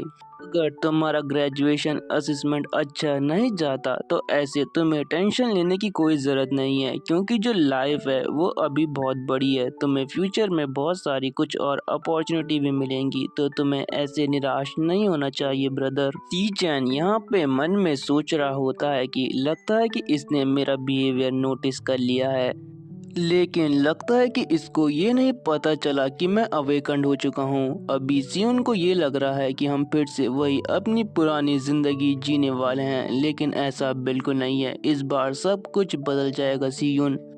सीचैन यहाँ पे सियोन से कहता है कि सियोन, मैं बिल्कुल ठीक हूँ। तो सियोन यहाँ पे मन में सोच रही होती है कि बस ये टफ बनने की कोशिश कर रहा है और कुछ नहीं। ऐसा लगता है कि जो मेरा बड़ा भाई है वो कुछ ज्यादा ही बूढ़ा हो चुका है। और जब उन दोनों के बीच ये बात चली रही होती है तो हम देखते हैं कि स्टूडेंट काउंसिल का एक आदमी कहता है कि ऑफिसर जिंग जियांगजी, इस लड़के के साथ तो एक लड़की भी है, आखिर वो यहाँ क्या कर रही है इस लड़के के साथ? ऐसे तो हमारे प्लान में कुछ था ही नहीं। जिंग जियांगजी यहाँ पे कहता है कि ये बहुत परफेक्ट तो नहीं लग रहा, लेकिन यहाँ पे कोई सर्विलेंस कैमरा नहीं है तो हमारे लिए आसानी होगी। लेकिन जो सीचैन है वो इस ऑरा को समझ जाता है। सीचैन कहता है कि ये तो स्टूडेंट काउंसिल गैंग का ऑरा है, आखिर इनकी हिम्मत कैसे हुई मेरा पीछा करने की, आज मैं इन्हें छोड़ूंगा नहीं। यहाँ पर जो सीचैन होता है वो अपने जेब से ईयरबड्स निकालता है और जो अपनी बहन है उसके कान में डालते हुए कहता है कि सियुन, मैं काफी टाइम से बहुत अच्छे गाने सुन रहा हूँ, तो मैं चाहता हूँ कि तुम भी इन्हें सुनो, ये काफी अच्छे हैं।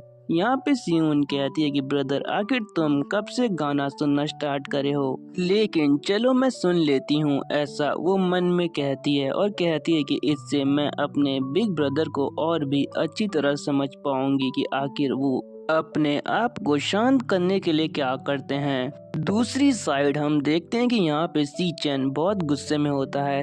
आगे से जियांगजी और उसके लड़के आते हुए कहते हैं कि सीचैन, तुझे मेरी याद नहीं आई? मेरे भाई, मैं तुझे बहुत याद कर रहा था। और इसी के साथ उन दोनों में फाइट स्टार्ट हो जाती है। यहाँ पर जो सीचैन है वो अपनी लाइटनिंग असैसिन की जो एबिलिटी है उसे एक्टिव कर देता है। सीचैन कहता है कि मैं इतने साल बाद अपनी बहन से मिला हूँ, लेकिन तुम यहाँ पर भी मुझे परेशान करने आ गए हो।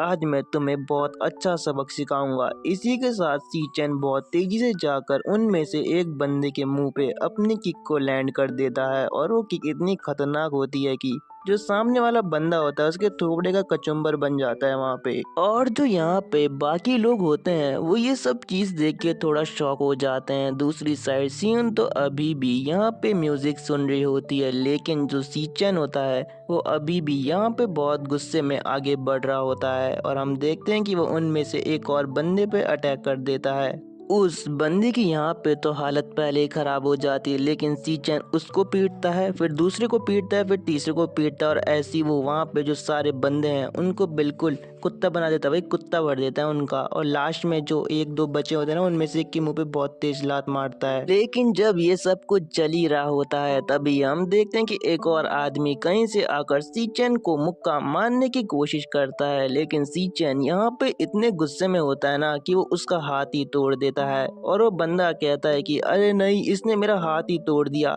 मेरा हाथ मेरा हाथ, वो ऐसे चिल्ला रहा होता है। लेकिन सीचेन फिर उसका मुंह भी तोड़ देता है, जिस मुंह से वो अभी इतना चिल्ला रहा था। सीचेन उसको इतनी जोर का मुक्का मारता है कि जो उस आदमी के पीछे एक दूसरा आदमी था, वो दोनों उड़ के वहां से बहुत दूर गिरते हैं। लेकिन ये सब देख के जो हमारे जिंग जियांग जी है, उनकी फट के चौसठ हो जाती है। जिंग जियांग जी यहाँ पे सोचता है कि आखिर ये इतना ज्यादा पावरफुल कैसे है, आखिर यहाँ हो क्या रहा है।